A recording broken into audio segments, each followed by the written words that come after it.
This podcast may contain explicit language.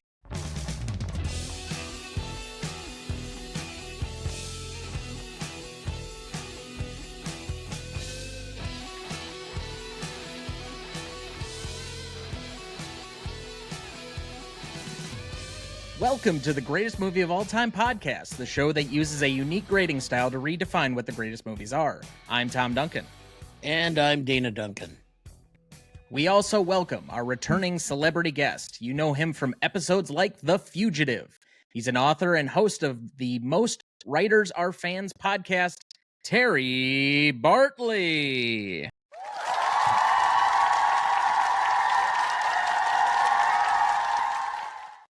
Hey guys, I'm glad to be back. Thank you for coming back. I know this has been kind of a year in the making. Yeah, I'm a big superhero fan though, so super pumped to get into it.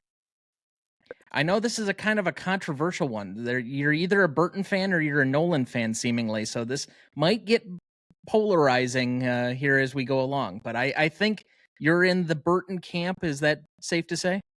I mean, honestly, we'll get into it. More nuanced than that for me. Okay. I like nuance.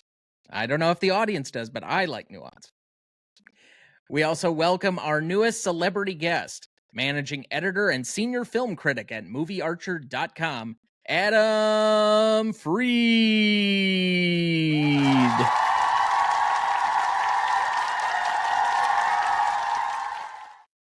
Oh my goodness, what an introduction.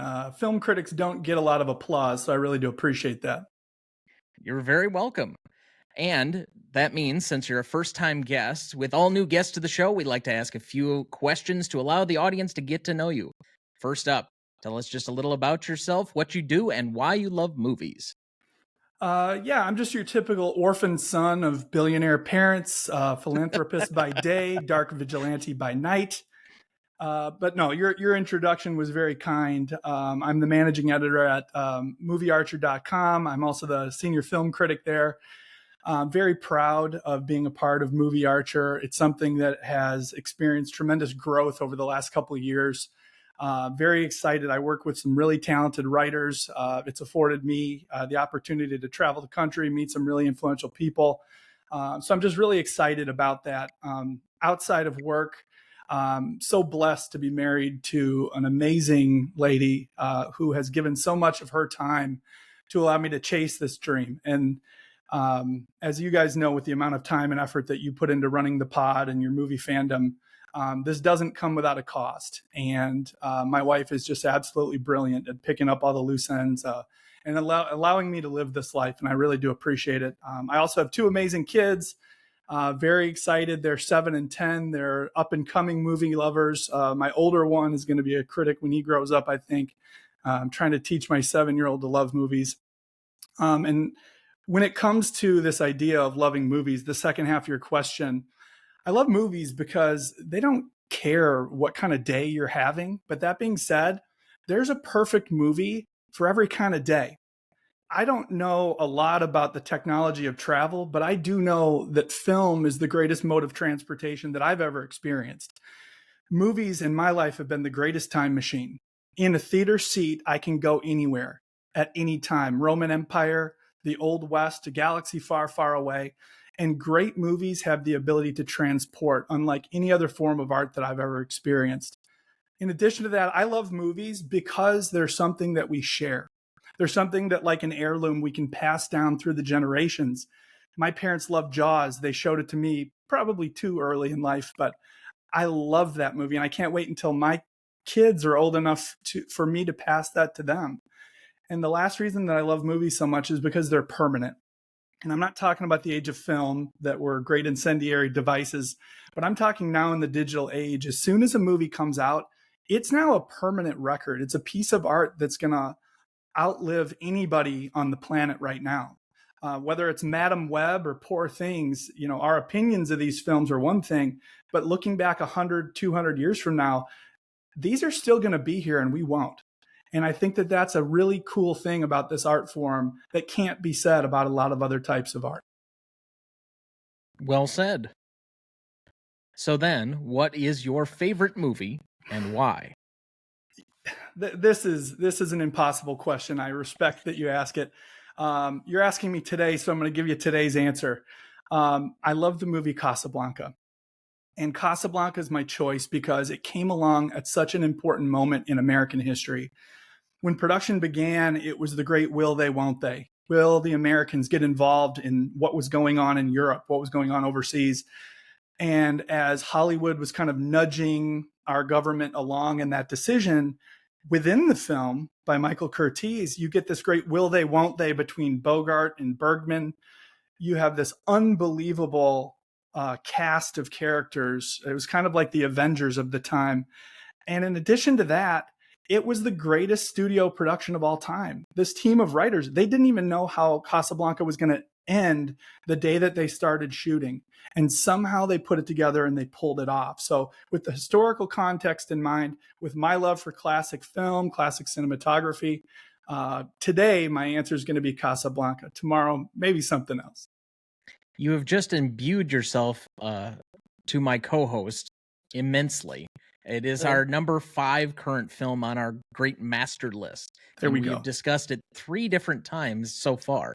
So it is definitely one that has come up a few times. Dana, I knew that you were the smart one. See, every guest says that after they've actually been on the show. I don't know what I did to deserve all of this other than just being a myopic host, but oh well. It's the gray hair. Oh, wisdom. yeah. I wish I had any hair, so I'll take it. Oh, fair enough. Last question. What makes a good movie for you? Yeah, for me, good movies to great movies, they have to be the perfect intersection between art and entertainment. It's got to be that magical mix of Dorothy walking through the doorway into Oz, or it could be Neo and Bullet Time. A perfect film or a good film, it has to have the ability to make you think. It has to have the ability, but not the responsibility, to make you cry.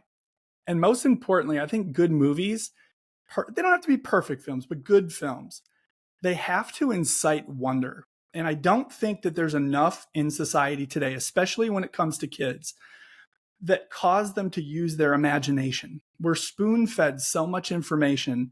And I think film, as art, still has the ability on that car ride home, the bus ride home, or the walk home from the theater to get kids to think, well, what would happen if? And to engage that imagination in their mind that I think is kind of gone missing. And that's what I love about great movies. So, without further ado, we will jump into tonight's movie. Tonight, for our 216th episode, we discuss the seminal comic book film Batman from 1989, celebrating its 35th anniversary this week. Directed by Tim Burton, written by Sam Hamm and Walter Scarron, music by Danny Elfman. Starring Jack Nicholson as Jack Napier or the Joker, Hugo E. Blick as the young Jack Napier, Michael Keaton as Bruce Wayne / Batman, Charles Roskilly as young Bruce Wayne, Kim Basinger as Vicky Vale, Robert Wool as Alexander Knox, Pat Hingle as Commissioner Gordon, Billy D. Williams as Harvey Dent, Michael Gough as Alfred Pennyworth, Jack Palance as Carl Grissom, Jerry Hall as Alicia Hunt, Lee Wallace as Mayor Borg, and William Hootkins as Lieutenant Max Eckhart. Recognition for this movie? Batman was originally wide released on June 23, 1989. Batman grossed $40.49 million during its opening weekend. This broke the opening weekend records held by Indiana Jones and the Last Crusade and Ghostbusters 2 of the same year. Additionally, it had the largest opening weekend for a Jack Nicholson film for 14 years until it was dethroned by Anger Management in 2003. Which I do actually enjoy that movie. Yeah. Batman also set a record for second weekend gross with $30 million, also the second biggest 3-day weekend of all time, and became the fastest film to earn $100 million, reaching it in 11 days.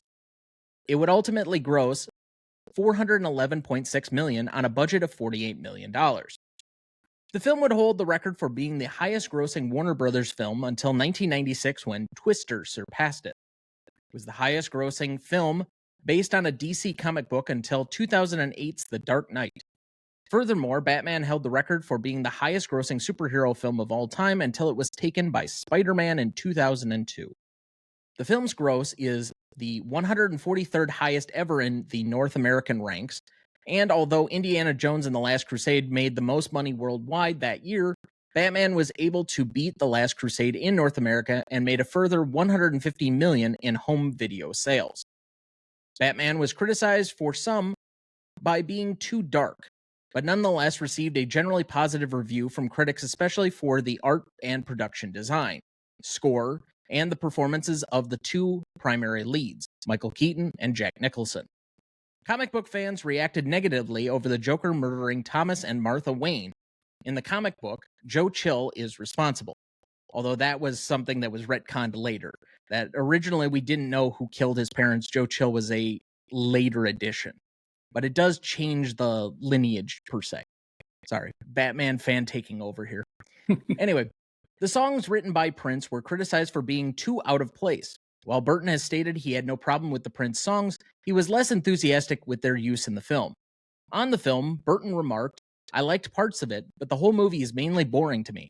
It's okay, but it was more of a cultural phenomenon than a great movie."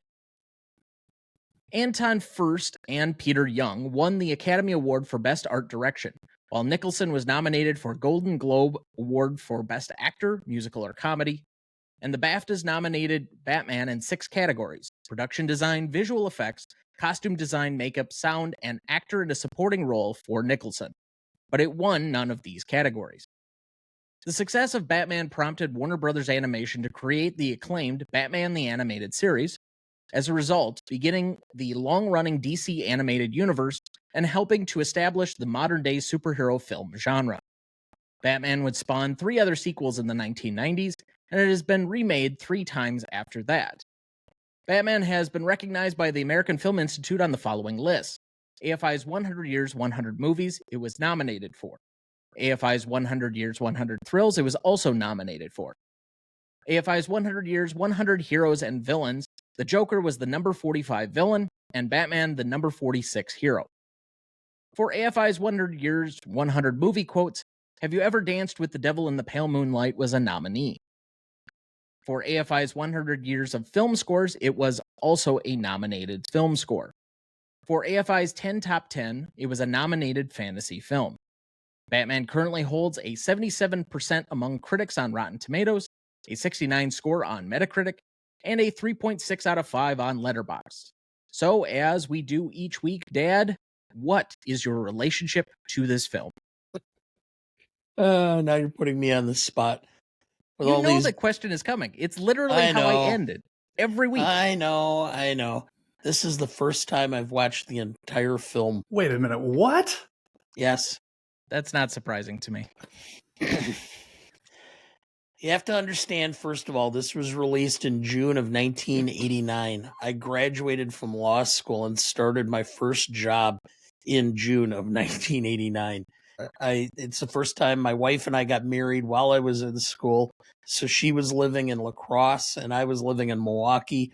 And so this is the first time we actually lived in the same house for a full week. So we didn't do a whole lot other than set up house and unpack and do stuff. And I didn't see it when it came out, and I just never bothered to see it. I've seen bits and pieces. Tom had all the toys when he was a kid, and I played Batman toys with him. You'd be surprised how many times the Joker poisoned the water supply. Yes. So, yeah, I always had to either be Joker or the Penguin. So, and that's fine. But yes, this is the first time I'd ever watched the film.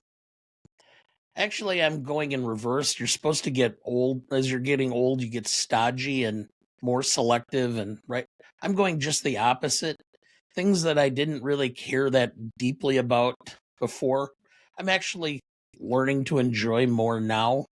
I have broader interest and taste in music and films than I ever did when I was young. And so I just never bothered. And so I'm trying to rectify this gaping hole in my cultural fabric.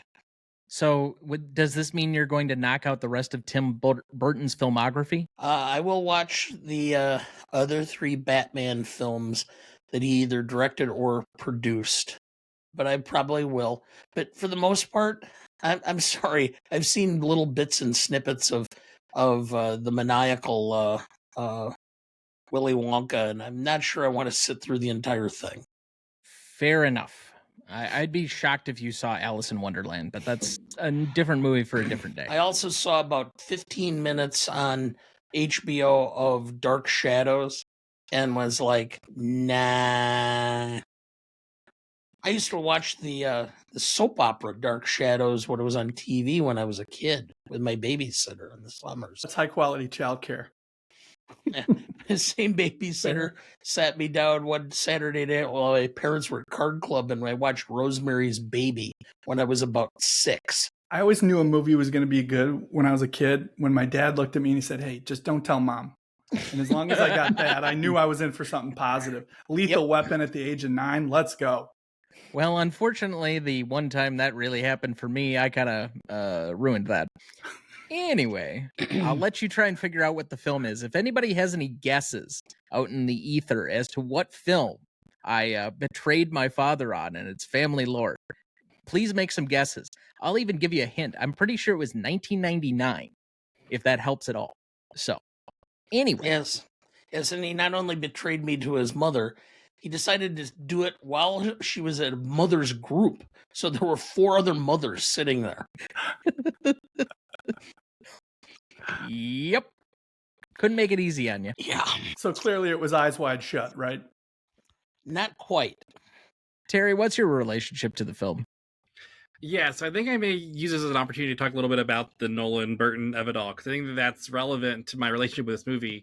So I was born in '86. So this came out whenever I was 3 years old. I didn't watch it when I was 3, but like I definitely watched it when I was young.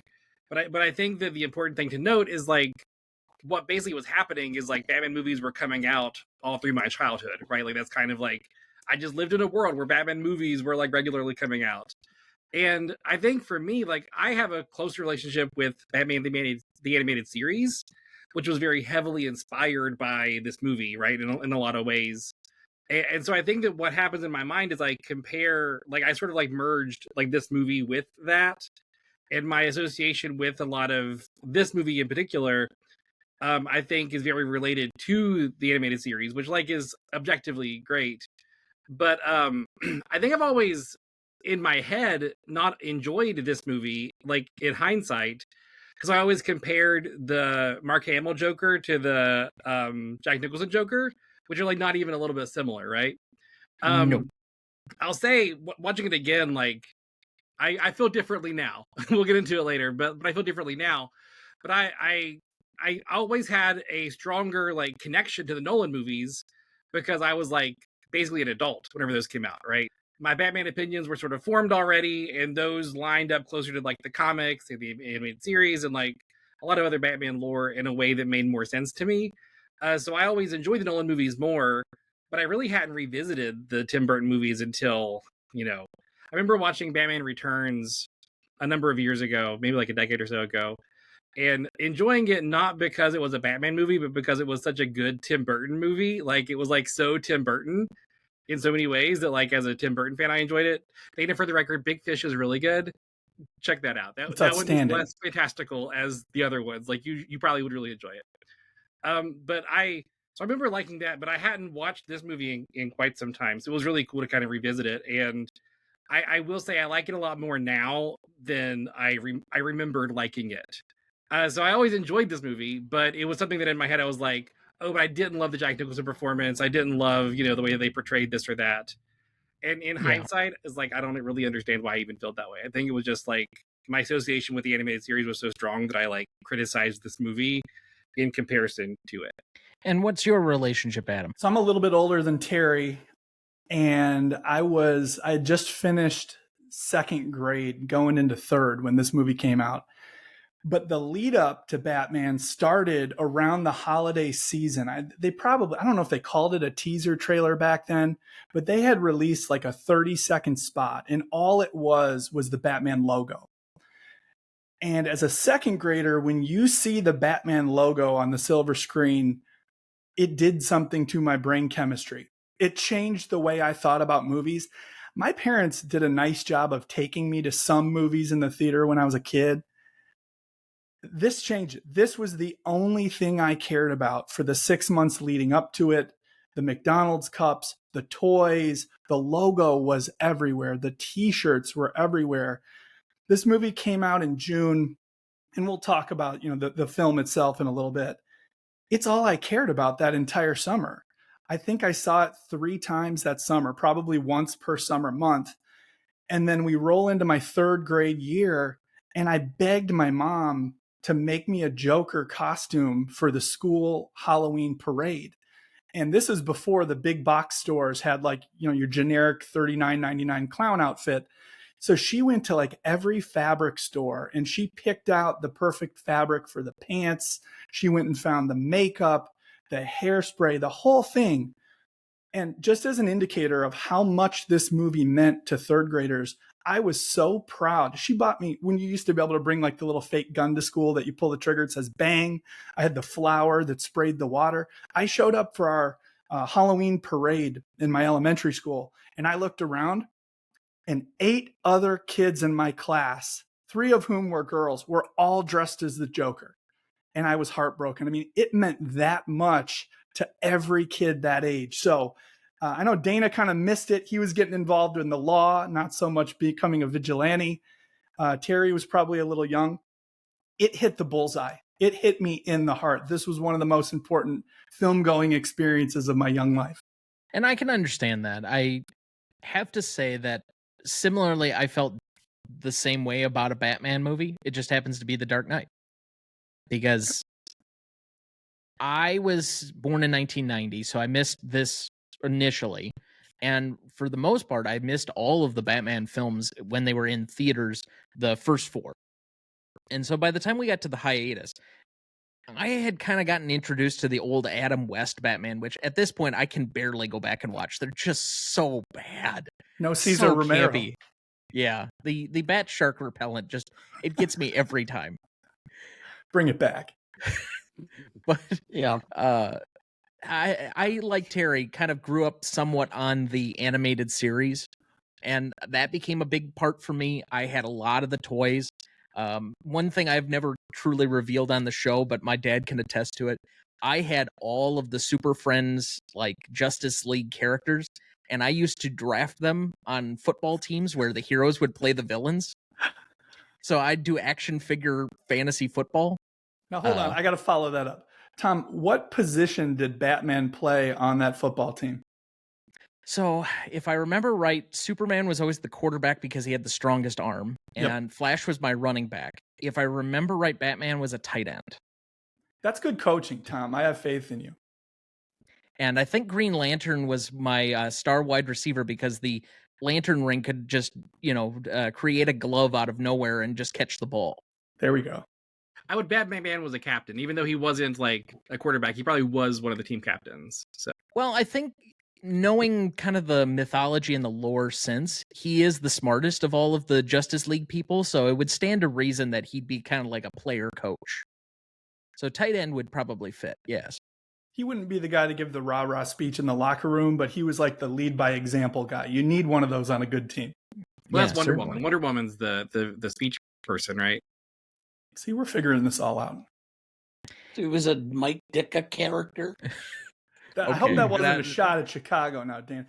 Fair to say Aquaman has to be the water boy, or does he have a more active job? Given that Wisconsin sports has relatively owned Chicago sports for the last decade, I don't think we need to take any shots. Here we go. We definitely don't need to reference certain teams from down south of the border. But anyway. Let's keep this about movies, and I'll preserve my sanity. Yeah. Okay, moving on. But yeah, certainly, I think the first true Batman film that I watched in a theater was Batman Begins. That one came out just after my birthday when I was 15. So I made a point of trying to go to that. And then The Dark Knight was something that just completely blew my mind because it's crossing over the adult film watching part of myself as I'd started to really form what I was as a film fan with all this mythology leading up to it. So I think there's a quality difference, but the two movies are vastly different achievements. They're trying to achieve different things and speaking to different audiences. This movie is aimed somewhat at kids, even though the Joker is unhinged. He's not quite nearly as terrifying, I would think, as Heath Ledger's Joker, who is much more sadistic and serial killer vibes, where there's a lot more violence to him comparatively. But this Joker is comedic. He kind of has a lot of Cesar Romero in him, with certain gags and different things that you don't get from Ledger's Joker. That's much more grounded and realistic. And so I think that we often compare the two films almost somewhat together because they're two eras of Batman. And I think whichever one you really truly experienced and embraced first is going to always hold a special place. It's kind of like which James Bond you grew up with, or the first one you're introduced to is always the guy that is going to be the one that's most close to you. For some people, it's Roger Moore. For some people, it's Sean Connery. I got introduced to Connery first, and then Daniel Craig kind of became my James Bond when I was kind of an adolescent. So I think similarly, we're going to have a lot of kids that are introduced to the Robert Pattinson Batman, and that'll be their guy. Even though I have my own issues with that portrayal and kind of how thinly written the Bruce Wayne side of that character is, we don't need to necessarily go into that film right away. This is just something that's always stuck with me. And so Batman's been an important part of my life. I've self-identified as a amateur Batman historian. I've been studying Batman and Batman comics and the histories of things for 20 plus years. It's one of probably my favorite characters in all of literature, film, etc. And so just having the opportunity to explore it, even though these I have my issues with, still is important for me. Tom, I think you brought up a really good point about the generational ownership of the Batman figure. I don't know if you guys are familiar. It's not a great movie. It's called Neighbors. It's Zac Efron. I just watched it. Oh, you did? Okay, so Rose Byrne is in there, and he's with Seth Rogen, and they're at the party in the backyard, and it's way too late. And they have that generational debate about whose Batman is the real Batman. And as silly as that movie is, even though I appreciated the humor, I thought it really touched on something important. And it's kind of what you just brought up, Tom. Batman is whoever you need him to be. And as a second grader, that was my Michael Keaton. And it sounds like whether that was an animated version or onto the Christian Bale of it all, I think that that's something that has made this character permanent. And not every character, superhero or otherwise, can say that. And I think that that's a special thing. And I'll say, I think it's a weirder thing that I'm actually much more protective of Heath Ledger being the Joker than I am Christian Bale being my Batman. Like, as many portrayals as we've had recently, and your mileage may vary on Joaquin. I think he's a great actor. I think that was a terrible movie. Jared Leto is just... yeah. Nope. And Mark Hamill being the voice along with Kevin Conroy. That to me defined a lot more of my childhood than Nicholson and Keaton did. So, but I can understand being a second grader how important that is to you, because by the time we get to the animated series 3-4 years later, you've kind of maybe grown out of some of that initial phase of how popular that was, as opposed to us who sat at home and that was like every day you get home and you rush home for that half-hour clip on Warner Brothers or WB or whatever channel it was. It was a different level of importance. And I think as we've continued to add more and more culture and media on top of each thing with the Batman and how it's been rebooted every 5 to 10 years, it adds a new generational layer on each one of these. And I do think they're all distinct to themselves. Ben Affleck is different than Christian Bale, is different than Robert Pattinson, that's different than Adam West, that's different than Kevin Conroy or Michael Keaton. And I don't want to shrift George Clooney or Val Kilmer, but unfortunately Michael Schumacher did. Anyway. And it just for my own defense, I will point out that I grew up with the Adam West Batman. I mean, I watched it on TV when it was broadcast as a kid. and I watched it in syndication after school. So do we need to cut into you and see how many rings there are? Well, I'm just saying that, Batman wasn't that poignant because he was a buffoonish character. To me, as growing up, it was never really that important. I didn't read comic books. And so Adam West and, Frank Gorshin is the Riddler, and I'm trying to remember, Burgess Meredith is the Caesar Penguin. Romero, Lee Caesar Merriweather, Romero's Joker. one of the Catwomen. Yeah, Julie Newmar. The most important thing that show taught me was the word onomatopoeia. I learned that the pow, the zap, and the bang, I knew that there was a word to describe those words. So the reader and the writer in me appreciates that show. Yeah. And I think to your point, Tom, like it is interesting, like even to talk about Adam West, like Batman, whether it's comics, whether it's movies, TV shows, whatever, he's been relevant since like the 40s, 50s in culture to some extent. Like that's wildly impressive, like that's a lot of staying power. Yeah, I think we had the 85th anniversary last year. If my memory serves, I think it was September of 1938 was the first appearance of Batman. So it goes back to the Depression era. That's how long we've been dealing with him and Superman. But is this movie actually about anything? I think it is for Tim Burton. So if you look at Burton's run, and I'm going to recommend a short film in here, so just bear with me. If you look at Burton's run of success from the early 80s to the early 90s, and what happened after that, I think we've kind of touched on, and I think it'll come and go. But the central figures in Burton films are all the same person, and they're him. They are these socially isolated loners. They're misunderstood by the world around them. Look at his feature debut, Pee-wee, right? Pee-wee's Big Adventure. He's an awkward man-child that lives in this world where he talks to furnitures and chases down his bike. Nobody really understands Pee-wee, at least the normal people in his world. And when you look at that, there was a lot of Tim Burton, who he was as a person in there. Jump ahead to Beetlejuice. Now, I'm not saying he was some otherworldly demon, but look at Winona Ryder's character, Lydia. She was the dark, isolated loner with the big, dark, misshapen hair, the pale skin. She was Tim Burton. You jump ahead past Batman, you've got Edward Scissorhands. Same thing. Here comes my recommendation. 1982, Tim Burton creates a 7-minute stop-motion animated film. It's called Vincent, right? You look at the Vincent character. It is Tim Burton. It's narrated by Vincent Price, which is one of those amazing offshoots of him having worked for Disney for a few years before being let go. And this Vincent short film, the short stop-motion animation, I think it should be required viewing for anyone who's going to get into Tim Burton's work because it explains everything in 7 or 8 minutes. And once you've seen that, the Edward Scissorhands, the Jack Skellington, even though he didn't direct it, Nightmare Before Christmas was his baby. And then look at Bruce Wayne. Who's he? He's Tim Burton in that strange way. And so I do think that this movie meant an awful lot to the director. No, so I will say I feel like your example of Beetlejuice is a great comparison because watching this time, I did not get that it was about Bruce Wayne. I didn't think this movie wasn't about Batman. Batman was a big part of the story. It wasn't about Batman. I thought this movie was about the Joker. Like this movie felt very much like the Joker was the main character in a lot of ways.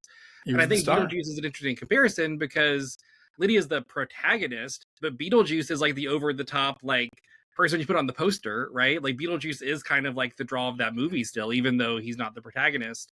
And I think that maybe like Tim Burton was trying to figure out how to tell those stories whenever he was doing like about that loner character.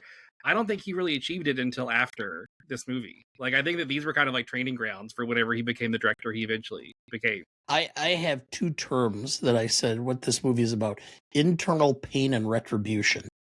It's I'm hurt by my world, and I'm looking for an opportunity to pay back all those people who are hurting me. Well, I think you get at something that I thought the film was about, and that's maybe it's an overarching thing about the Batman versus Joker battle throughout time. It's the duality of fate. one internalizes all of his pain and suffering into trying to fight crime and supposedly do good by his community, taking the example of his parents and making something of himself, even if it's only through a symbol. And the other goes in the opposite direction where nothing matters. It's all anarchy. And so if I have this attitude where nothing matters, then I can just do whatever I want. I have complete freedom to disobey all the rules of society and poke fun at everything, the institutions that are there. I think that's one of the things that makes the Joker so appealing to most citizens, is this person that operates outside of the system at all times and is able to poke fun, if not outright just note all of the hypocrisy of institutions by themselves. So the nature of organizational, even though Batman is not necessarily organized, he has a moral code versus the total disorganization, the chaos of a Joker. You're talking about, in part, every kid who has experienced the point where they're not allowed to sit at the cool kids table. Okay, and some of them in different ways. Some of them become a famous director. Some of them became a crime fighter. Some of them become lawyers. Some of them become podcast hosts. It's their own way of vindication. It's one of the reasons why I really love going to my high school class reunions. Well, and that I do get from this movie, frankly. Like, I do get that. Because, you know, like, Joker was kind of that in a lot of ways. Like, he was sort of like this overlooked mobster guy. Batman was sort of a loner because his parents died when he was young. It sort of isolated him. Vicky Vale, like, seemed like she was never really taken seriously as a photographer until she sort of like put herself out there with the war crime stuff, like with the wartime photography.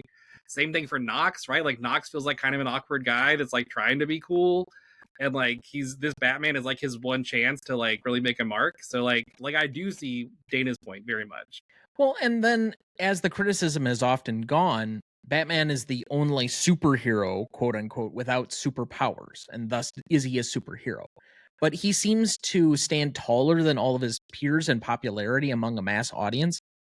Does anybody kind of understand why he's more relatable or more popular? I think you hit the nail on the head. I think it's so much easier to see yourself in someone who, you know, wasn't born in outer space or can't communicate with dolphins and breathe water. He's just a man. And yeah, he has incredible wealth and he's physically gifted, but he's something that a kid could feasibly grow up to be, the same way kids might dream of, you know, becoming a professional athlete. And so in that sense, the character from Adam West all the way through Robert Pattinson has always been more relatable than any of the other CGI-laden DC or Marvel films that we've seen. Well, and I will say, I think that there's something interesting, because as a comic book fan, I've never honestly loved Batman, like as a character. No offense, Tom, I know that he's personal to you, but I've sort of felt, but I think that there is something sort of empowering about this idea, because I think there's something sort of problematic about Batman, right? Because he's like this super traumatized character that just lives in the trauma. Like, he just carries it with him everywhere instead of trying to like deal with it and like figure out what his life can be after his parents died. Like, he's just sort of like hanging on to it. And I think there is something kind of empowering in maybe like a twisted, problematic way about like just sort of like letting your trauma motivate you and empower you to be the best version of yourself, which is Batman in this case, right? And I think that is something that maybe to people who sort of like dark secrets or things that they're living with, or they're depressed or whatever mental health issues they may have, like there's something empowering about Batman, because it's like, look, he has all these trouble, but it doesn't hold him back. I mean, it does in so many ways, but like in the very obvious way, it does not hold him back. And I think that there's something that is sort of empowering about that society can kind of latch on to. I mean, can we agree? Batman's a complete maniac. 100%. Can you imagine if he allocated the same amount of wealth and time as a billionaire to the Gotham City police force as he did to becoming this like single-handed vigilante? I love the character, but don't you think they could have solved more crimes if he had invested that in their police force? Like, they could have like job programs and like recovery programs and all these other things that would like help reduce crime. That's not, you know, punching the rundown orphanage where he grew up. Yeah. Okay, think about the time when this film was released and why it resonated. we just came out of the individualism of the Reagan era. We still have George Bush in the White House. And there's a sense of culture of we need to be more altruistic. We need to reach out and do more. But we're still in this mentality of individualism. So Batman speaks to that because Batman's not going to use government. Heaven forbid. No, Batman's going to do it by himself because he's a super guy. I mean, I grew up in this period. I became a young adult during this period, and I just kept shaking my head about this whole streak of individualism and thinking about, boy, I can't imagine me doing anything solely by myself and actually achieving it. Everybody needs somebody. But that was the mentality. And I think that's one of the reasons why this struck such a chord culturally when it did. I think if this is released 5 years later, it does not have nearly the cultural phenomenon that it had at that moment. And Dana, what's interesting about that point is in kind of in support of your point, you take the one supporting character that Batman could always rely on was Robin. And what do? They remove him from the equation entirely in this film. And he's not been prominent in any other movie that wasn't comedic, right? Because even things like Batman Forever, Batman and Robin, those have a lighter tone. And the other, like any serious Batman movie does not have a Robin. Or there's a dead Robin costume in Ben Affleck's Batman. I take Chris O'Donnell very seriously. You might be the only one outside of the can't find the remote crowd that watches NCIS, whatever it is. We might have to edit that out then. We're not on CBS. That's true. That's true. So does this movie deserve more credit for the eventual rise of the comic book film genre than Superman the original movie? I have a very nuanced take on this. I think that this movie benefits a lot from nostalgia. I think that we look back at like Michael Keaton's performance and a lot of these other things in the movie, like a lot of the like iconography. I think that it benefits from the animated series happening so close after it. Because I think that there is a lot of like dual association with like Tim Burton's Batman and animated series Batman. And I honestly feel like the superhero genre as we know it now wasn't really established as the phenomenon and like this like endless franchise thing until we got to like X-Men, Spider-Man. But I do think that those things wouldn't have happened if we hadn't had the animated series, if we hadn't had, X-Men the animated series and Spider-Man the animated series, which I think all wouldn't have existed without this movie. So I think that this movie does deserve some credit, but it's because it like was the first domino that like sort of like started this like superhero revolution that happened in culture. Don't get me wrong. I think when we discussed Superman the movie, it was a big deal. And it was obviously like one of the top grossing movies. Superman 2 was a top grossing movie. But when you prove concept by doing it with a completely different character, a different tone, and make something else that people want to see, I think it at least spurns that this had potential.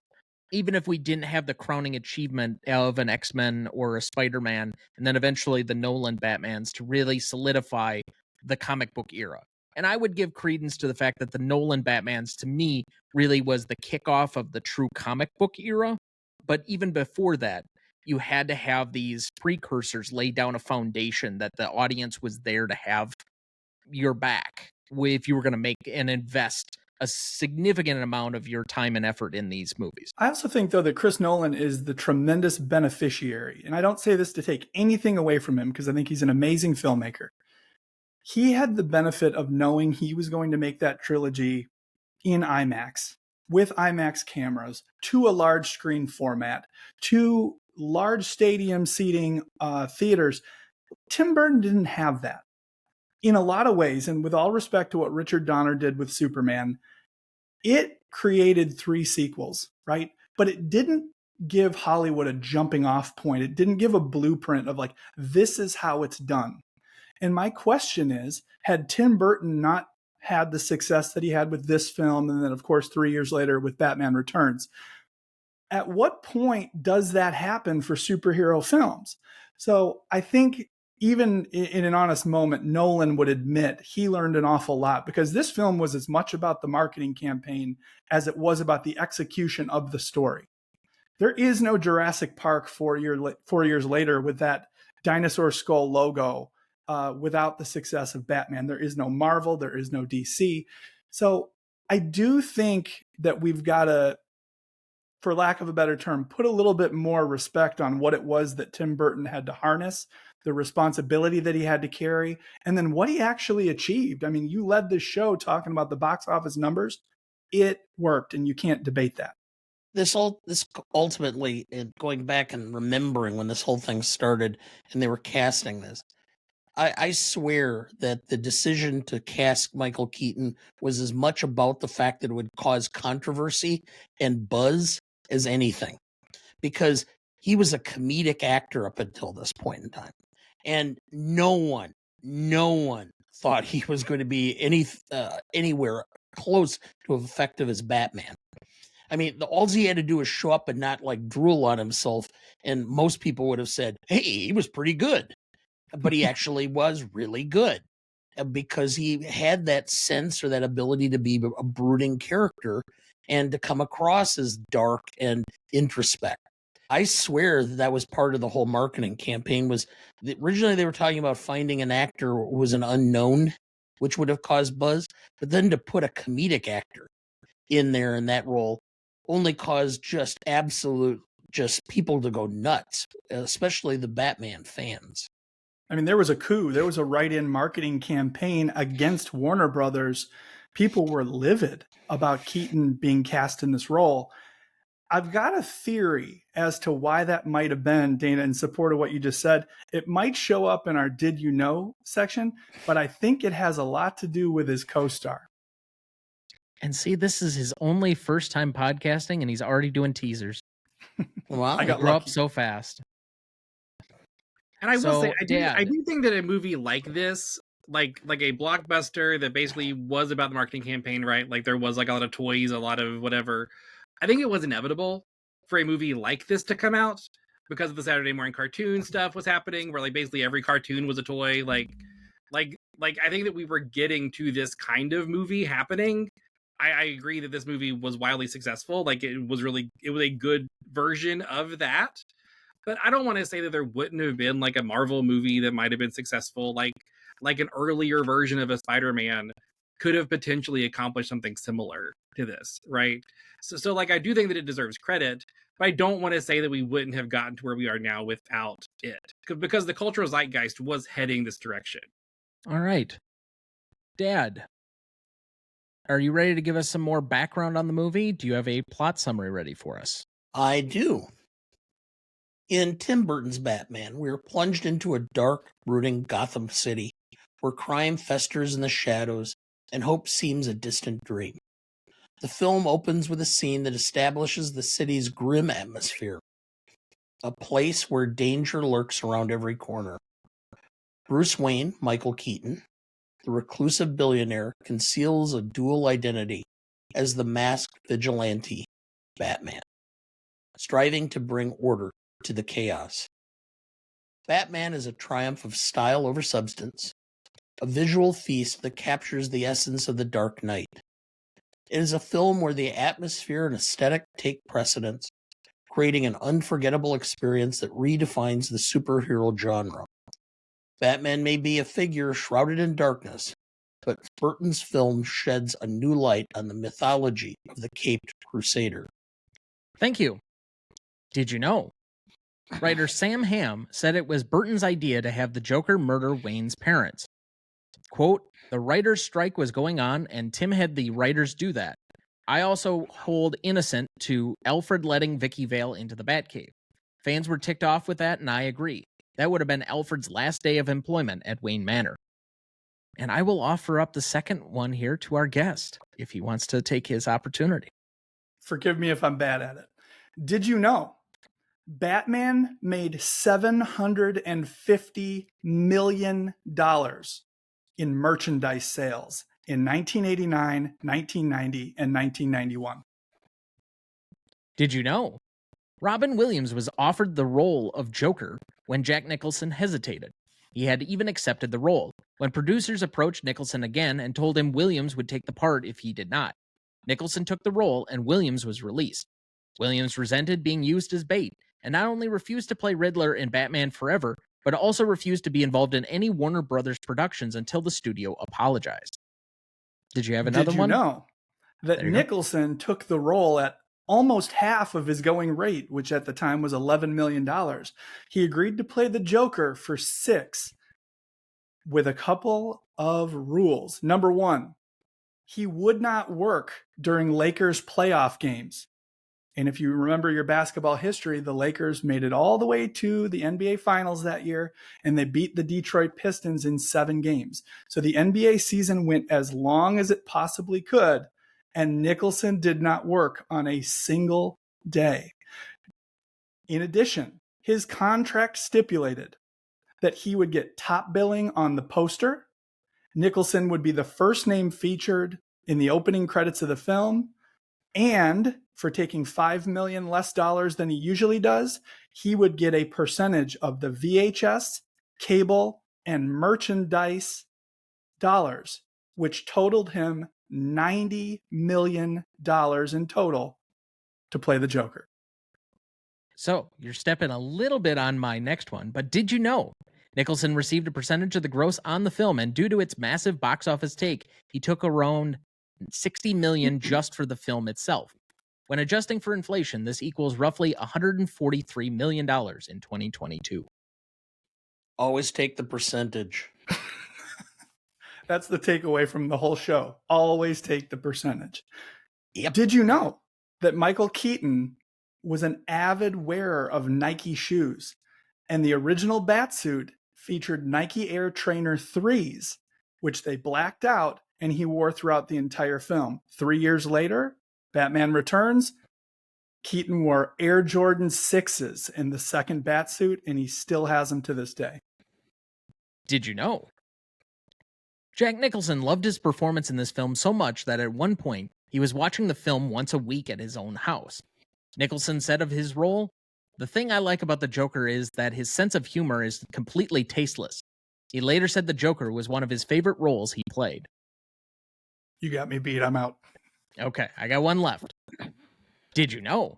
Michelle Pfeiffer, who was dating Michael Keaton at that time, was asked to audition for Vicky Vale, but Keaton was against it, saying it would be awkward. Pfeiffer would later be cast alongside Keaton as Selina Kyle / Catwoman in Batman Returns, after their relationship had ended. And with that, we will take our first break, and we will be right back. Before we jump back into the episode, next week for our 217th episode, we welcome back returning guest Sarah Duncan to the show, and new guest Joe Bakari, a Instagram film commentator from I'll Get to It When I Get to It, to discuss one of the most controversial Best Picture winners of all time for its 30th anniversary, Forrest Gump from 1994, directed by Robert Zemeckis, written by Eric Roth, music by Alan Silvestri, starring Tom Hanks, Robin Wright, Gary Sinise, and Sally Field. You won't want to miss that one, so watch ahead of the show by searching the Real Good app to find where it's streaming for you. That's REELGOOD. So before we move back into the regular portion of the show as well, Terry, what has been going on with you? Yeah, so I'm still busy as an author. I've got a couple books out now. I think whenever I was with you guys last time, I hadn't released anything yet, where I maybe had like just released something. So I now have a book called Tyranny of the Fae, which is a collection of short stories. It's a lot of like world building. There's 3 main characters. They each have like arcs that are separate, and they kind of go through like 100 years or so of the timeline of the universe and like how it came to be. So I think it's a cool sort of like glance into the world. I've got a couple of light novels if you don't want something quite so long. There's one called I'm a Princess that ran away to a magical world, about an elven princess that sort of like goes to this other world and becomes an adventurer and sort of like hides her identity. Another one called Me and My Best Friend Became Adventurers in a Fantasy World, about an orc and a goblin who are best friends that sort of like go off and become adventurers. And what is that for their travel the whole planet? We see the whole world through their eyes. So those are both out. I've also been playing D&D with Enchanting Sorcery Productions. We do a Twitch stream every other week. So they're playing tonight, actually. So I will probably be joining them later on tonight. But I'm playing, we're doing a campaign called Halia's Harriers. We're all like Zentarum agents, which is like sort of like the Dark Seedy organization. We're trying to like overthrow this fascist government. So it's a fun time. So definitely check that out if you're a fan of TTRPGs. All right, great. And how's the podcast going? Oh, right. I also host a podcast. Thanks for me. I host a podcast called Most Writers Are Fans, where I interview other writers. And I'm very broad about that term. I interview like authors and journalists and songwriters and game designers, like all kinds of different kind of like writing creative people. It's mainly about like independent creatives and like how they manage like this world that we all kind of like live in and the challenges and stuff. So it's been a cool experience to kind of like build this like network of other indie creatives and get to kind of like share experiences, but also like sort of commiserate a little bit on all the hard times with other people, which is a nice thing to do.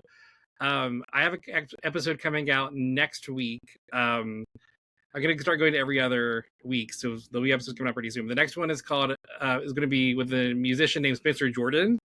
He's a singer-songwriter. We got into kind of like trying to make it as a musician, but also he's a full-time songwriter outside of being an independent musician. So like, what is it like finding a job that's like a steady job in the industry, and then how do you balance that with like your own creative endeavors? So yeah, it's a good time. It is. Excellent. I enjoyed several episodes this afternoon while I was doing paperwork. Thanks so much. That's very sweet. I appreciate it. Very cool. Adam, what's going on over at Movie Archer? It's been a very busy summer so far. I got a chance to fly out to Los Angeles, meet with a really interesting young director by the name of Marcellus Cox. Made an awesome independent film called Mickey Hardaway on a budget of about $30,000. It's available on Tubi right now, Apple Plus. It's available on the Amazon platform. And just had a great sit-down lunch with him, getting some insights about how much of his actual life popped up in that film. So I just thought that was an awesome opportunity, and what an intelligent and talented young filmmaker he is.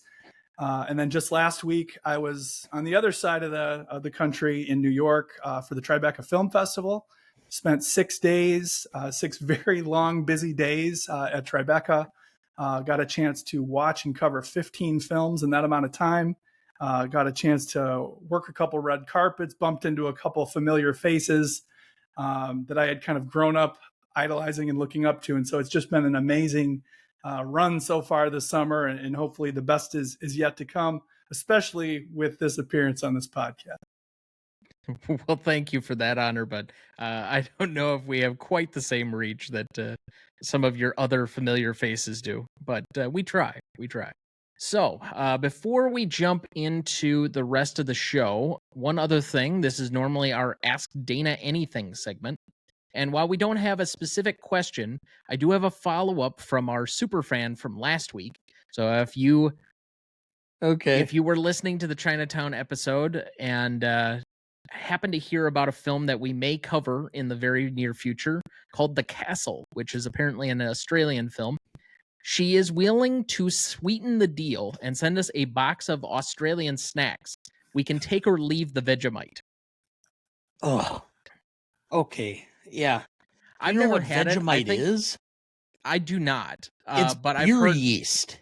It's the leftover beer yeast after you've brewed beer, and they smear it on bread. Well, that seems rather redundant, but I'd be willing to at least, maybe try it. It's like just for sucking the novelty. bottom of a bag of pretzels. Well, Give it a okay, go, well, Dana. now- Come on. Ugh. Okay. Now, she did include something called Tim Tam Slam, which is apparently something to add to your coffee or have with it, if that makes any difference at all.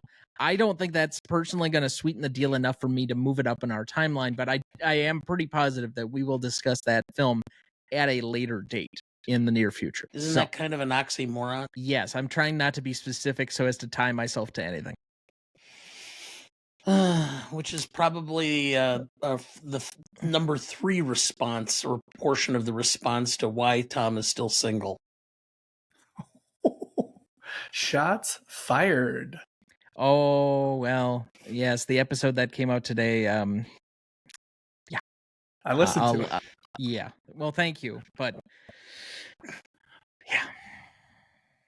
Anyway, moving on. Best performance is up. Dad, who do you have down? I have Jack. You just can't not pick him in this particular film. He's as big as the film itself. Yeah, maybe bigger. I also went with Nicholson here. What I love so much about seeing this, and it kind of bookends the decade, him starting the 80s with Jack Torrance and The Shining, just how much of the DNA they share, especially after his transition into becoming the Joker. There's a lot there. The second half of Shining, second half of Batman. It's almost like his performance at times has a way of swallowing the rest of the film and Keaton himself. So I agree with Dana. I'm going to go Nicholson. I also put Jack Nicholson. But I also had two options. Because I think that Jack Nicholson is like the clear like acting winner. I also secondarily put Danny Elfman as the composer because I think Very that good. it's hard to understate how iconic the score of this film is and how it's been like sort of forever associated with Batman after this. Like it's hard to think of Batman and not think of this Danny Elfman score. So I did also put Danny Elfman for best performance. So I'm going to be the outlier then, and I will gladly take that up. I don't have Jack nominated for any of these categories. Hello. Okay. So there's a part of me that has, as I'm watching the film, a difficulty with how clownish the performance is and how drastically over the top it is. And yet, you know that Joker's a clown, right? You do know that Joker is a clown character. He's called the Clown I was Prince just thinking it, Terry. point taken. I knew it when I said it, and I'm glad you hit that volley. But anyway, there's a part of me that just thinks it's too cartoonish. And when I first sat down and I put all of my responses down, I'm just like, okay, I'm out on Keaton. I'm out on Jack. Let's nominate other things around it that I really much more appreciated about the film. And then as I've sat with this for the last couple of days, I've kind of started to warm on Jack and his performance in this. And I'm like, was it really that bad? No, probably not. But even so, I'll be the outlier and give some extra attention elsewhere since you all three went with Jack.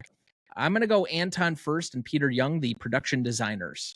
I think the look of the film really creates a character unto itself. Gotham becomes kind of a mythical city by the how it's translated on film in this movie. And so from the Gothic perspective, the kind of dark and gloominess, but also feels like a lived-in city, there are certainly certain set pieces, the front facade of whether that's City Hall or whatever it is, to the churches that are available in the film. I think all of that really worked for me. And so I can definitely see how this won an Academy Award for those two specifically. But I think that the creation of that extra layer or that extra character really adds some decent depth that you don't otherwise have in the film. And so I went there. Now, on the musical cue, I will say, and I will preempt it a little bit before I get to my best secondary, but my most charismatic is the Batman theme itself. Now, whether or not you want to credit this movie specifically, or the fact that I grew up with the animated series and Danny Elfman reworked that theme song to be part of the animated series. So every time that would come on, it would be that opening montage set to that score. But that plays in your head more than anything that the Nolan universe ever created. Even though I love the music from the Nolan Batmans, just not quite the same as tying it to the character so specifically. And you hear the rhythm section of it. It gets you every time. My best secondary, though, I actually thought it was Kim Basinger. I thought she was actually really good in this. I know it's going to draw some ire. Fine.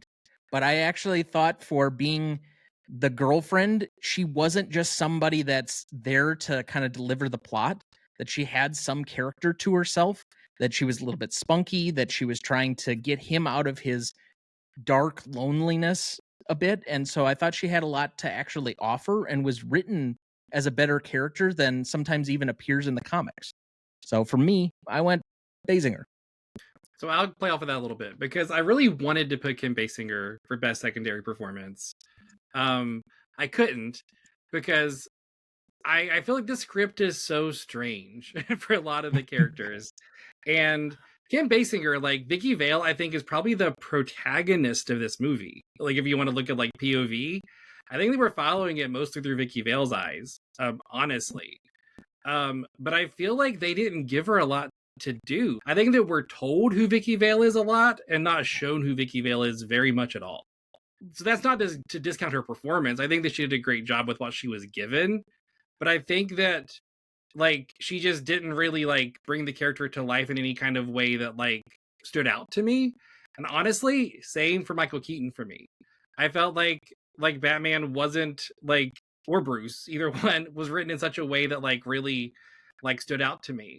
So my secondary performance is actually Robert Wall as Knox, because I think that he did a lot with the little he was given.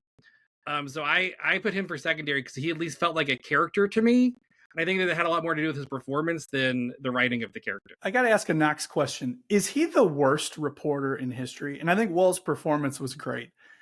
The photographer, Vicky Vale, does more investigative reporting in this film and unearths more information about Bruce Wayne, about Jack Napier, about everything that's going on with Grissom. And all we're really getting from Knox is like a witty retort or a shot at a politician. He doesn't accomplish anything as a reporter. But Vicky Vale's reporting is almost like happenstance. Like she investigates Bruce Wayne because she's curious about this guy she likes. Like she doesn't investigate Bruce Wayne because she thinks it has anything to do with Batman. She's like TMZ. Yeah. So like Vicky Vale, and I don't think that she demonstrates good journalism. It's just that she's a curious person that finds answers, and I guess that's journalism, kind of, but not to any ends that she intended. I think that Knox is like, this story is so unique and strange that if I can break it, then like I finally can be like they keep talking about Pulitzers in this movie, right? So he's like, finally, this will be my chance to be like a acclaimed journalist. So I think he's just so desperate to like get that win. That's why it feels like he's not doing anything, because he just goes to every interview and says, "What about Batman? Have you heard, what do you think about this? Is that Batman a thing? What do you think about Batman?" And it doesn't feel like good journalism because he's just asking it to anyone willing to answer the question, or even not willing, just anyone that will listen to him. Now, the thing that I would point out, and I thought about Kim Basinger, but the problem with that is the character itself. It's a stereotype, which is, hey, it's the good-looking girl that's going to change the brooding, recluse guy and make him into something that he's not. Okay. I guess I'm gonna be the one on secondary that goes Keaton here, and I'm doing that with respect to what Dana brought up earlier, which was the backlash against his casting initially. This is a movie called Batman, and even though he didn't get top billing at playing Batman in the Batman movie, if he's bad, this thing is a dumpster fire. And if he doesn't pull it off, there is no sequel, there is no trilogy that ended up turning into all of everything that this movie turned into. And Keaton pulled it off. Now, his performance, I think, Terry, you might have said before, there was nothing that really stood out about it. He's a maniac. I mean, we're going to get into some quotes later, but you want to get nuts? Let's get nuts. I mean, there are so many cues in this film that I picked up when I rewatched it this week that he is every bit as nuts as the Joker. And for Keaton to play it that far on edge, and in my opinion, with that great deal of success, I think it's worth the secondary performance nod here. Like, I don't think he was bad in the role.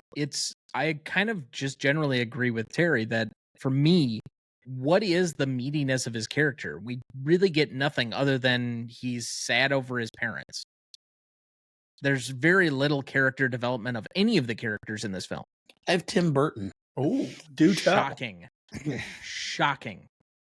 Actually, I thought this is one of the best Tim Burton films I've seen because it's pacing, it's quick, it's well timed. There's nothing that's really a slow period in it. The camera angles, he goes from having still shots to having handhelds, and you can tell the difference because he's using handhelds at points in time where you're supposed to be picking up the anxiety that's associated with the shakiness of the camera. I just thought he did a very good job overall in putting the film together and creating a total atmosphere as a package. Couldn't agree more. Most charismatic. I already gave mine, so who would like to go? I'll just get mine out of the way since I was the last one to speak. I have Michael Keaton, and it's for one reason, which is Michael Keaton proved that he was a better actor than the roles he had been playing. He had kind of a hiatus after Batman where he didn't do a whole lot. I don't know what he did. He kind of out of films for a while, I thought.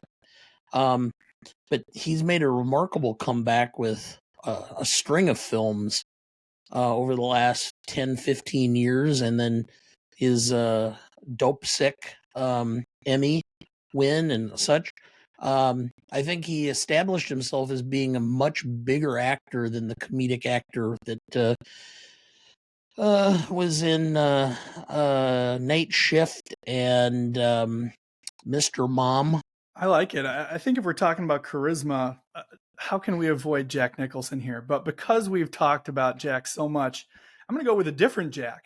I'm going to go Jack Palance. Now, he has a very small role, and Carl Grissom dies pretty much at the end of this film's first act. But it is so much fun to see Palance on screen again. And, you know, somebody my age, I didn't get a ton of him other than The Legend of Curly's Gold, et cetera, et cetera. But Palance was so much fun because he was allowed to cook. And I got the idea that he probably had, I don't know, 15 lines of dialogue in the whole film. And he said, if I'm going to be here and shoot this thing in 3 days, I'm going all in. I'm pushing all my chips to the middle. And he did that. And I really, on a rewatch, I had a lot of fun watching Palance play Carl Grissom. I've also got a pretty off-the-wall pick for most charismatic. I picked Billy D. Williams as Harvey Dent. Because, first of all, Billy D. Williams just exudes charisma, right? Anything he does.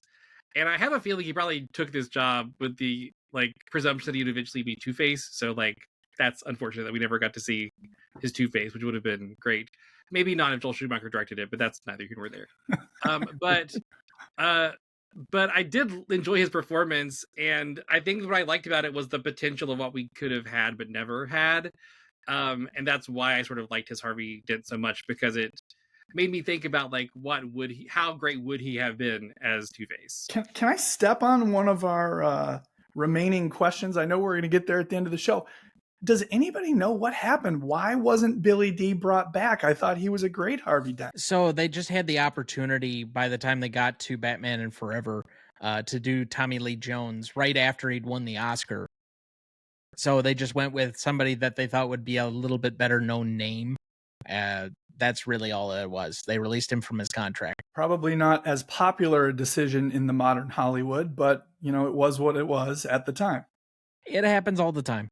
You get recastings and all of these things, and they were going from Keaton to Kilmer anyway, so what's the difference?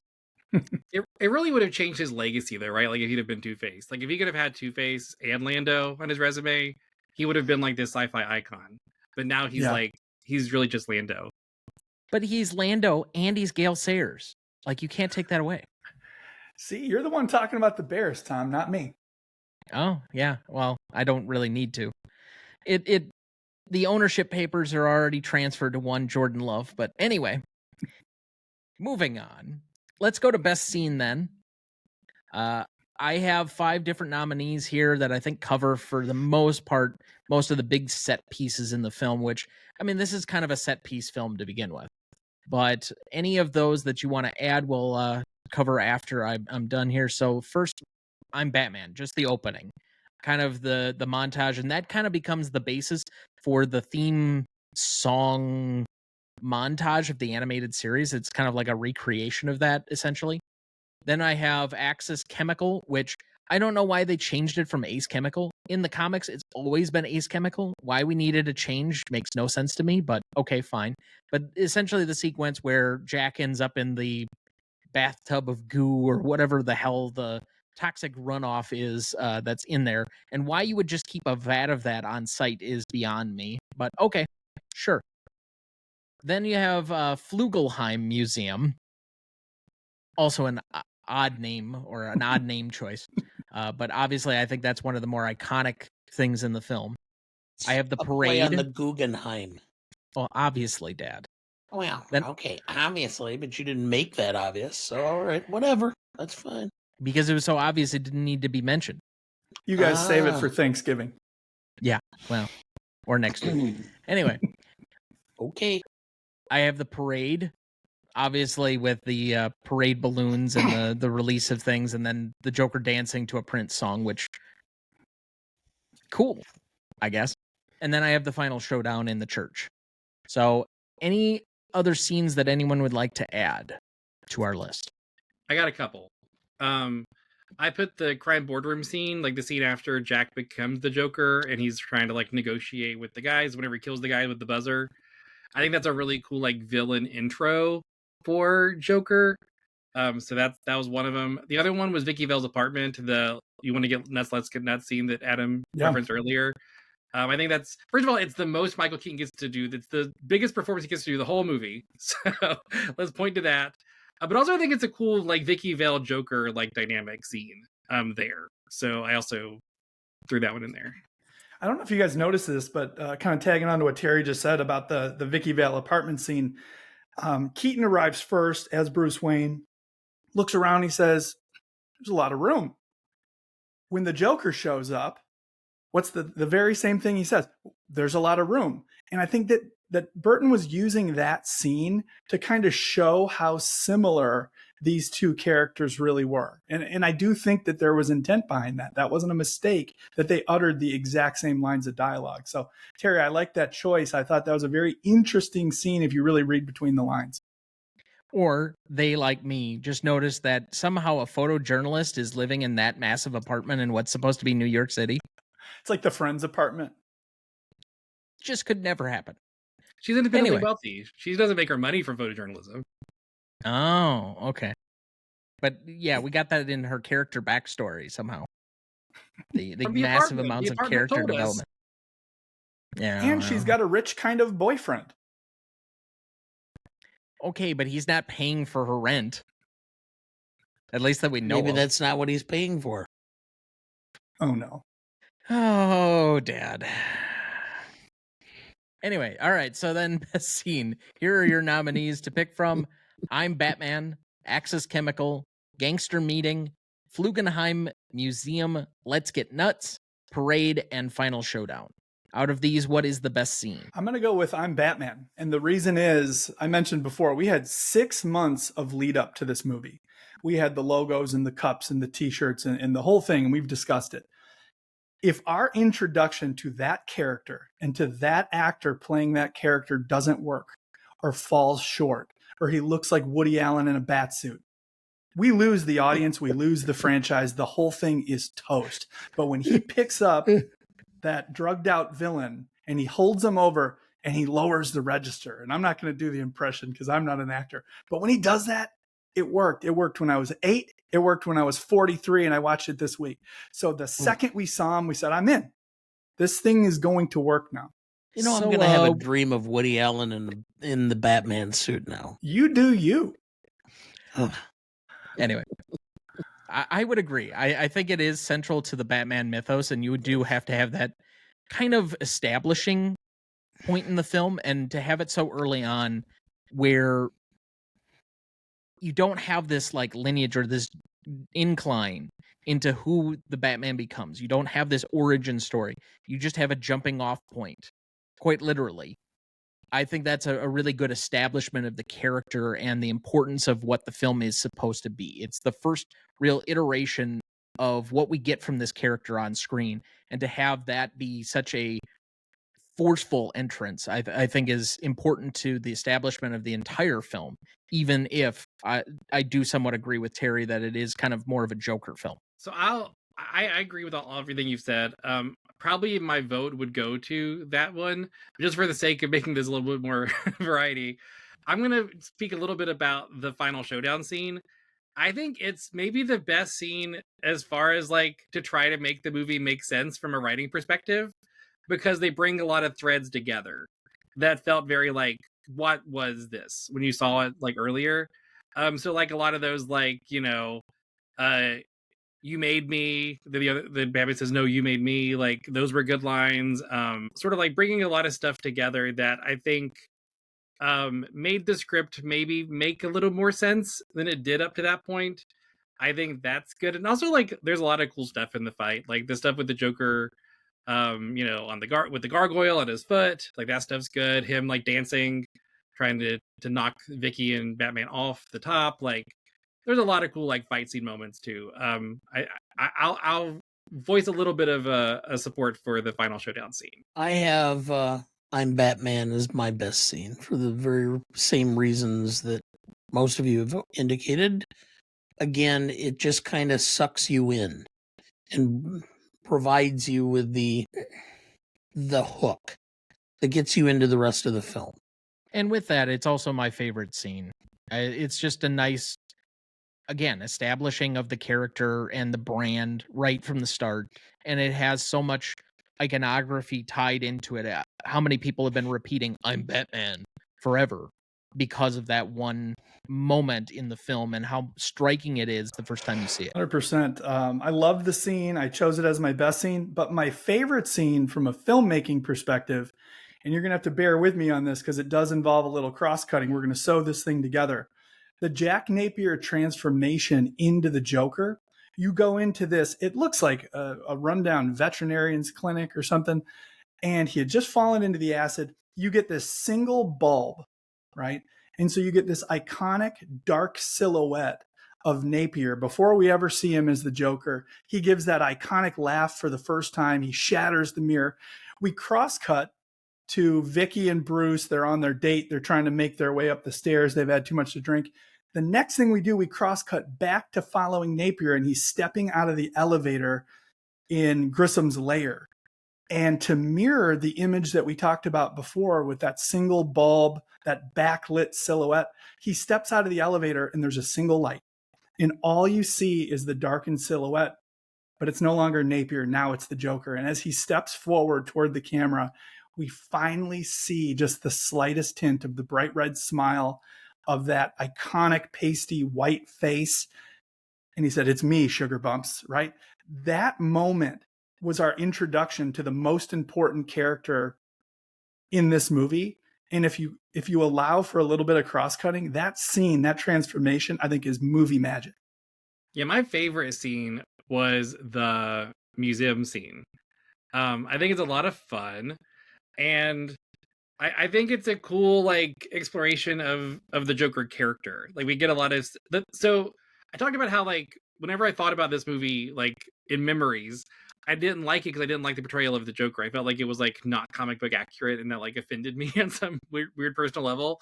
But on the rewatch, I think this scene and like a number of other like things about his plots in this movie in general made me come around a little bit, because I like that he did things that were like malicious purely for the sake of being malicious. Like, he did a lot of things in this movie that there was no like rhyme or reason to, and that's very Joker to me. And I liked that a lot. And I think that the museum is maybe like the epiphany of that, like them like ruining the art, like just for the sake of doing it, for like the fun of it. Like, and also not for nothing, I didn't mind the Prince music in this movie. I thought it was kind of cool to have Prince as like the personal soundtrack of the Joker. I don't know how Jack Napier got Prince to do those songs, because that was like a custom Joker song that they were playing in the museum. But it was like, I enjoyed that scene a lot. And also, like, I think it also does a good job of establishing that like tension that builds between Vicky and the Joker.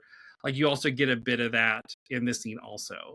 So yeah, I think that the museum scene, first of all, while it was just like a fun scene to watch, just from a purely like emotional level, I also think it was like a good character exploration of the Joker in that scene as well. Well, it's easy how you got him to do the songs, because they were the founding members of the Purple Suit Society. My favorite scene is the parade scene, because to me that tells a lot about Tim Burton's view of humanity and society in general, which is they're more interested in grabbing the bills than they are in doing what's right. And it's so 1989. I mean, this is after we've had Wall Street and, all the different films about greed and such. And it just kind of struck me as going, yeah, that's about right. Most indelible moment for me, though, is the museum. It's just between the Prince song, the notion of how he's defacing the art and kind of the kooky campiness of it in the middle of the sequence. It's the first time that he introduces himself to Vicky. It's the first time that she gets saved by Batman. Whenever I think about this movie, I think about that scene. Yeah, when I think about the indelible moments from this film, it comes at the very end, and it's the final reveal of the bat signal. And that bat signal is not only like a hearkening that, hey, this thing is going to project forward, even though our story ended. And credit to Burton and to Warner Brothers, by the way, for actually ending a story. If this movie were made today, it would probably be, Basinger's character becomes Harley Quinn, and we'll get a stinger at the end, and then we'll see him again in 3 years. But when the movie ends and we see that bat signal, we know that we are now a part of something that's going to carry on beyond the credits. And to me, that's an indelible moment. So my most indelible was the death of Thomas and Martha Wayne. Because it's almost become a joke in Batman movies that you have to see his parents die. Like, it's not a Batman movie if you don't see his parents die. But there's so much imagery in this movie in particular that has been carried over to literally every other version of this scene that we have seen. Like the pearls on the ground, the gun in the face. Like, there's so many things in particular in this scene that I think was shot in such a way that we've seen over and over again, and this version of it is the one that has kind of like been so influential in a lot of Batman media moving forward. And I would definitely agree with that. Mine was Ace Chemical, simply because it's the most shocking aspect of the film, and how it transforms a petty criminal into a maniacal criminal supermind. All right, so that looks like a good spot for our second break. We'll be right back. Before we jump back into the episode, and before we get to the Stanley Rubric in a minute, if you're ever curious about our Master Greatest Movies of All Time list that has every graded movie we've ever discussed on the show, there's a link in the episode description of every episode of this show, or you can go to RonnieDuncanStudios.com/GMOTE podcast and find it as the top entry on the Greatest Movie of All Time podcast show page. That is the grades we've done so far for all 198 movies we've graded, and we continue to add more each week. Make sure to check that out as we go and follow along. Also, you can follow each individual episode on our website as well. That has the notes for each individual episode with all of our scores, category nominations, and the individual factoids for each episode of this show. Just click the link in the episode description of this episode or go to RonnieDuncanStudios.com/GMOTE podcast to find that. Dad, do we have anyone to remember this week? Yes. Hiram Caston, 71, American comedian and actor. Was in Seinfeld, Curb Your Enthusiasm, and The Fresh Prince of Bel-Air. Tony LoBianco, 87, American actor. The Honeymoon Killers, The French Connection, and The 7-Ups. Tony Mordente, 88, American actor, choreographer, dancer, and TV director. Was in West Side Story, both the original play or the original Broadway cast and Best Picture of 1961. And so we honor these here for their contributions to the arts with a moment of silence in their honor.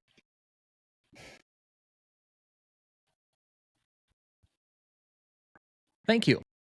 All right, let's make the awkward transition to best funniest lines, which, let's be honest, these are mostly the Joker's lines. I'll start with, have you ever danced with the devil in the pale moonlight? Never rub another man's rhubarb. I have a feeling my dad's going to use that one. I will. Yeah. Vicky Vale, what do you want? The Joker, my face on the $1 bill. Vicky, you must be joking. The Joker, do I look like I'm joking? I'm going to the Vicky Vale. Well, I mean, let's face it. You're not exactly normal, are you? Batman. It's not exactly a normal world, is it? Nick, what are you? Batman. I'm Batman. The Joker, where does he get those wonderful toys? The Joker, this town needs an enema. I'm going to use that line too. Bruce Wayne, I know who you are. Let me tell you about this guy. I know Jack. Mean kid, bad seed, hurt people. The Joker. I like him already. I have given a name to my pain, and it is Batman. Bruce Wayne, you're a nice girl, and I like you a lot. But right now, shut up. Oh, I And wish I while could we're on use the that theme line of more. people getting canceled, Bruce Ugh. Wayne as Batman, you weigh a little more than 108. The Joker.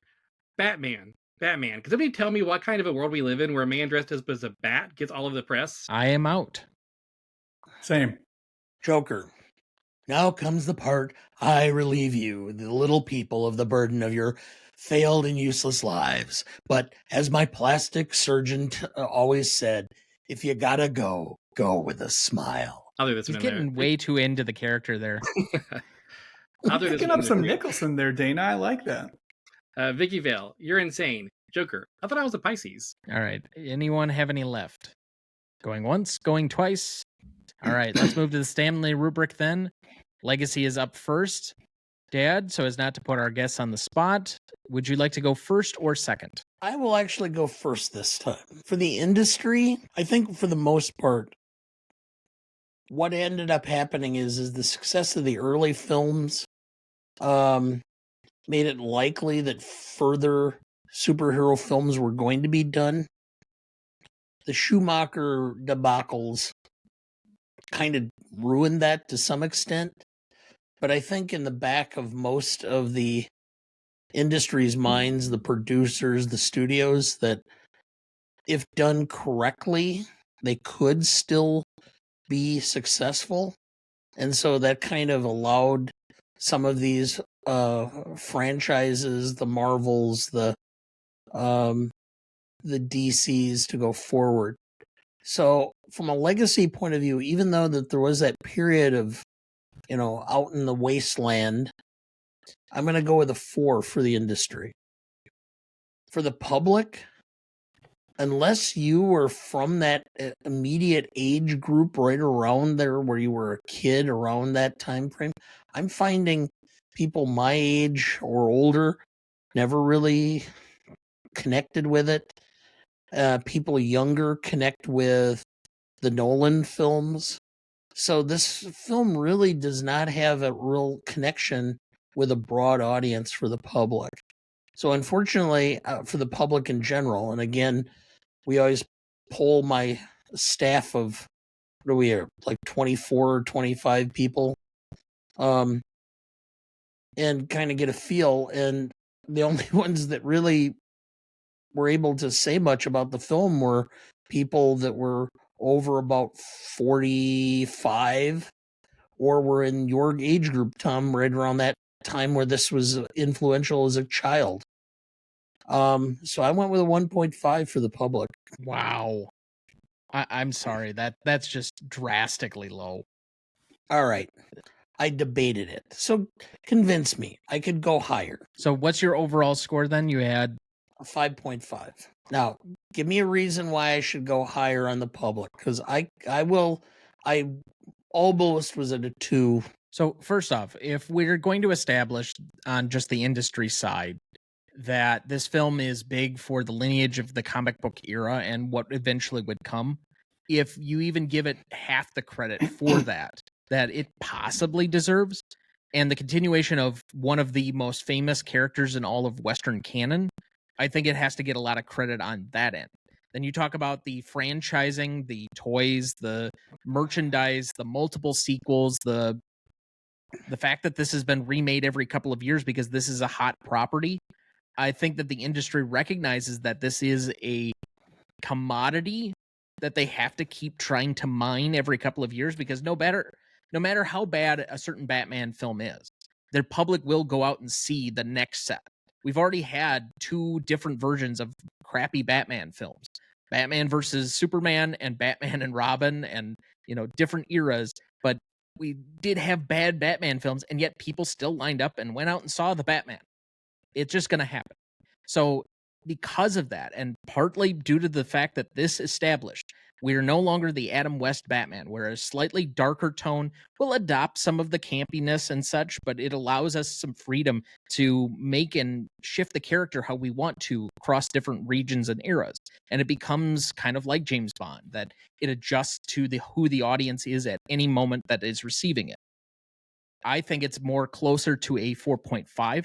I can't go a full 5 just because of the legacy of Batman and how especially as we move out of the comic book era, in my opinion, that it's not quite as important as it was maybe 5-10 years ago. I still think there's a lot of reverence for this within the industry. But on an audience side, whether you have seen the movie or not, everybody in the Western Hemisphere, essentially, has heard of Batman. And it's partly on the backing of this movie.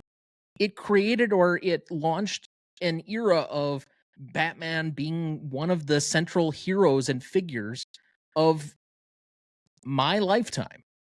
Whether we talk about the animated TV shows that everybody grew up with as a result of this, whether we talk that it made room for X-Men or Spider-Man or any of the stuff that came afterward, whether you had a personal affinity to Jack Nicholson as the Joker, the fact that we've since had 2 different people win Oscars for doing the Joker is because Jack Nicholson did this role. So to me, it's much more important than you're giving it credit for, and it has a much longer knock-on effect, even though it's maybe limited to a more niche age group. And even though this isn't my Batman, and I'm not a particular fan of this film, I still had a 4.5. So I have a 9. Spot on, Tom. Spot on. Dana, all respect, I think you missed it on this one because the legacy is the logo. And if we've been alive the last 20 years of Hollywood entertainment, it has been clearly defined by commercialized superhero films. It is now its own genre because of this movie. It wasn't really its own genre with Richard Donner's Superman. This movie is what kept Hollywood alive this many decades in the future. And yes, I know Marvel's on the back end and all things will come and go. But that's the legacy, is this logo. So in terms of an industry perspective, I can tell you right now, the industry's been eating very well for decades, starting with Iron Man. There was no Iron Man without Spider-Man before it and without this movie before that. So the legacy from an industry standard is a 5. Okay, now, yes, there's some generational, this isn't my Batman, that's your Batman and all that kind of stuff. But again, it's the logo. I have kids. Go play at the park. Kids are rocking the traditional 89 Batman logo on shoes, on t-shirts, on toys, whether they've seen the movie or not, whether they know that Nicholson, there it is. Yeah, look at Tom's window right now. Whether you know that Jack Nicholson is the most awarded Academy Award winner of all time for an actor, whether you know that or not, you know Batman. And so from a fan perspective, whether they like it or not, 4.5. That's a 9.5 overall. I went a similar direction to Adam, but I flipped it a bit. So within the industry, I gave it a 4 because I think that, like I said at the beginning of this, I think that this movie gets a lot of credit that probably really goes to Batman the Animated Series, but that wouldn't have existed without this movie. So I think that this movie deserves a lot of credit for like setting up the first domino that led to superhero movies within the industry. And that's why I gave it a 4 for in the industry. For public perception, I gave it a 5. Because I think that after this movie came out, Batman was unavoidable. And that didn't exist before. That wasn't the case before this. Like, it was a comic book property that Adam West had a comedy show about in the 60s. After this movie came out, like, Batman was everywhere. And I don't think that was a coincidence. So I think that this movie was like wildly has a huge legacy when it comes to the public perception. And I think that Batman was sort of like ingrained into the public consciousness because of this movie. So I'll give you an opportunity. Did you want to change or adjust how you feel before I put the scores into the good old trusty calculator here? Peer pressure. All right. I like my industry score because of the hiatus.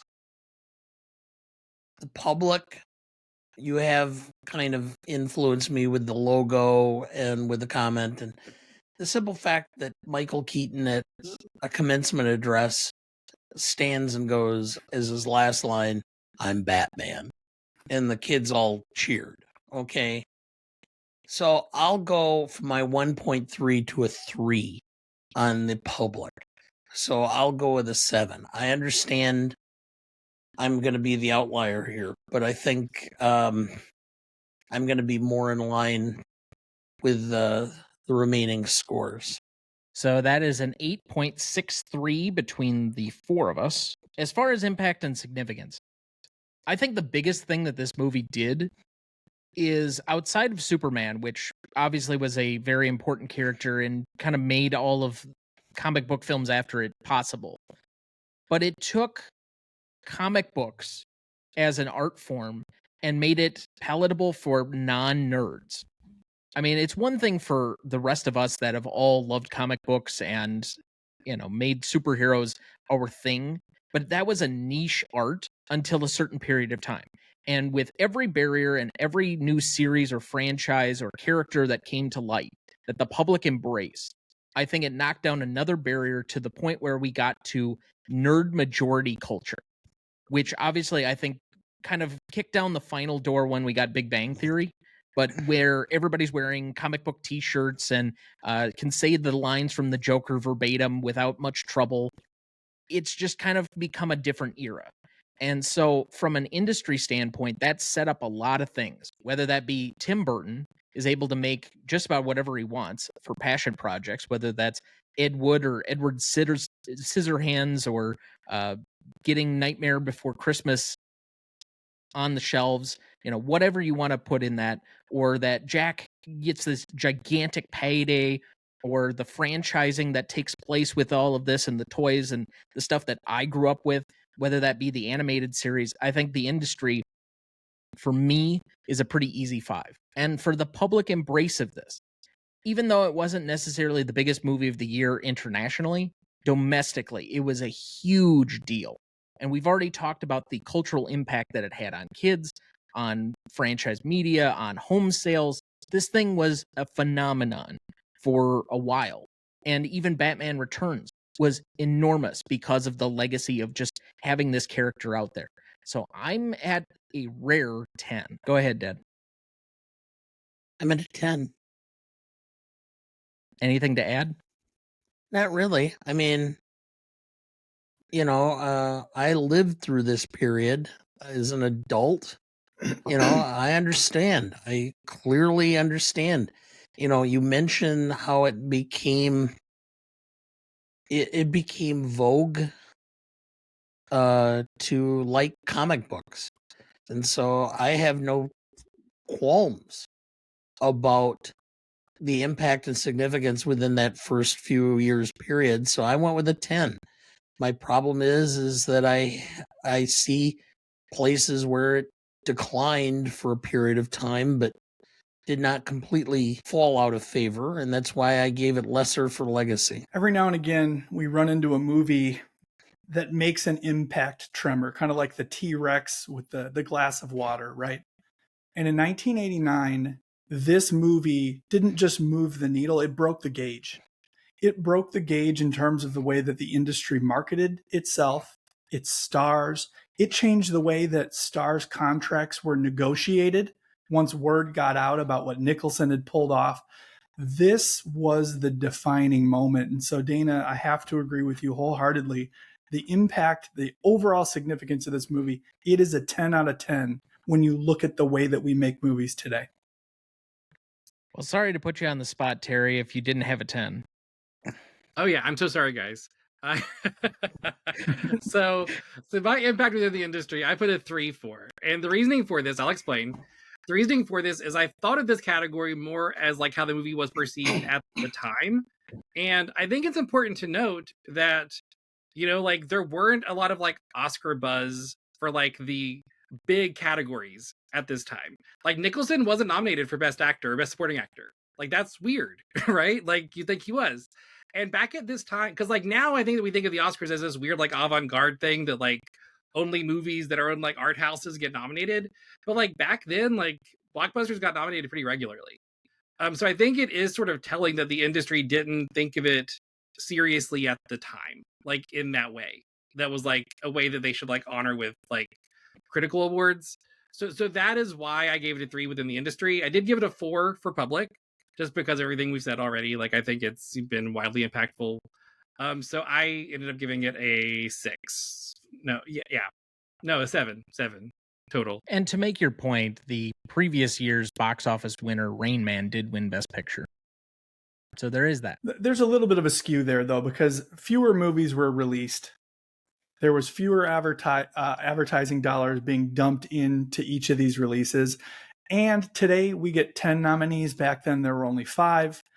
Nicholson was nominated in the Best Actor category, comedy or musical, at the Golden Globes. So no, he wasn't recognized for the Oscar, but he was recognized on a pretty high level. I mean, I'm seeing from what I have here that there were at least 120 some movies that were released in 1989. And it's not even like a bad year of any variety here. You got Christmas Vacation, Pet Sematary, Field of Dreams, Uncle Buck, Turner and Hooch, When Harry Met Sally, Dead Poets Society, Parenthood, Back to the Future Part 2, Ghostbusters 2, Honey, I Shrunk the Kids, Lethal Weapon 2, Indiana Jones and the Last Crusade. So a lot of sequel stuff, franchising type material that doesn't look all that dissimilar from now. Tom, we didn't mention the best movie that came out in 1989. Do the Right Thing. Do the Right Thing. But that's also an example of a smaller movie. And this is also the same year as Sex, Lies, and Videotape, which kind of launches the indie revolution. So we're on the cusp of something, but he is somewhat right that the 80s and even the 70s was a lot of blockbusters and stuff that was in vogue in popular culture getting nominated for stuff. It wasn't quite the years of Pulp Fiction or, even American Beauty kind of coming out of nowhere to be the art house stuff. Coda. Well, that's a completely different era where it only exists in one place that almost nobody has, Apple TV. Well, what I think about is Chadwick Boseman getting nominated was like such an people thought it was so bizarre and so unique that he was nominated for a superhero movie. But I don't think that would have been the case. If the MCU existed in the 80s, if these many superhero movies were released, I think we would have probably pretty regularly been seeing superhero actors get nominated for things. The industry has just shifted so much to these sort of art house films that it's unusual that Nicholson didn't get nominated at all, for Best Supporting Actor. Well, I will say in defense of this, and now to argue both sides efficiently, nothing from Superman really got nominated either, and that was the biggest film, I believe, of 1978. So it's not like Christopher Reeve or Gene Hackman was really getting nominated for stuff either. Margot Kidder wasn't in any awards conversations. So, you kind of play on both sides of it. I get the point that you're making, but I also think there are examples to point to that kind of undercut it as well. So, I can play both sides, being the person in law school for the last 33 years. Not to litigate, the Oscars and some of the mistakes that they've made historically. There's a different great podcast for that. But how many times was Harrison Ford nominated for Indiana Jones? I think we have a long history for taking this type of big movie, box office success, a large marketing bucket. It comes with toys. It comes with T-shirts. And it's almost like the Academy voters for a long period of time have just put it in a different category. It's like the pat on the head. Hey, that was nice. We're so glad you did this for the industry, but we're not going to recognize it because it doesn't meet our artistic standards. And that seems to have been the case for a very long time. And I think the point that Terry brought up was a good one. It might have not been until Black Panther that people really started looking at cultural movements as a legitimate form of entertainment, whether it has a big box office or not. And I think that that's important. And maybe that's part of the legacy of this film, is that somebody had to crack that ice before we could finally get through it and realize, no, this is okay to recognize this form of entertainment as being important. Because even The Dark Knight was only nominated for it was not nominated for Best Picture. It got nominated for Heath Ledger winning as the Joker. I think that there's still some undercut because Star Wars is nominated for Best Picture, but gets nothing but technical awards thereafter. And I don't think Lucas was even nominated for Best Director. And then we get Empire, which I think is on most critics' greatest films list, but it doesn't get recognized almost at all. Which brings me to a point. We've mentioned Chicago several times, and one of my favorite places in the whole world to go to the Art Institute of Chicago. Yeah. And if you go into the Art Institute and you go into the Impressionist section, if you were to somehow or another do a National Treasure expose and be able to lift the paintings off the wall and look at the backs of some of them, they're all going to have red R's stamped on them.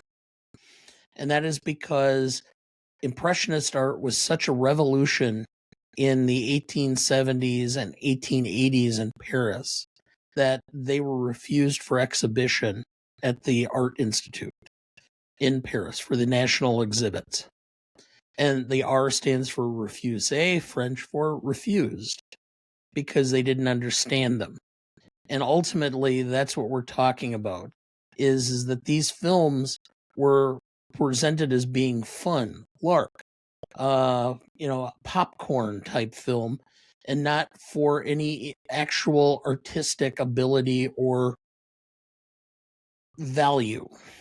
And it's taken time for people to realize that these are not necessarily easy to make or to make them well. And so there is a certain aspect of artistic quality that it has, because having watched this film, I was surprised as to how really well made it was. All right, we got to move on. So Novelty then, as far as originality, you only had one other thing to look upon with Superman, and this is a completely different type of film.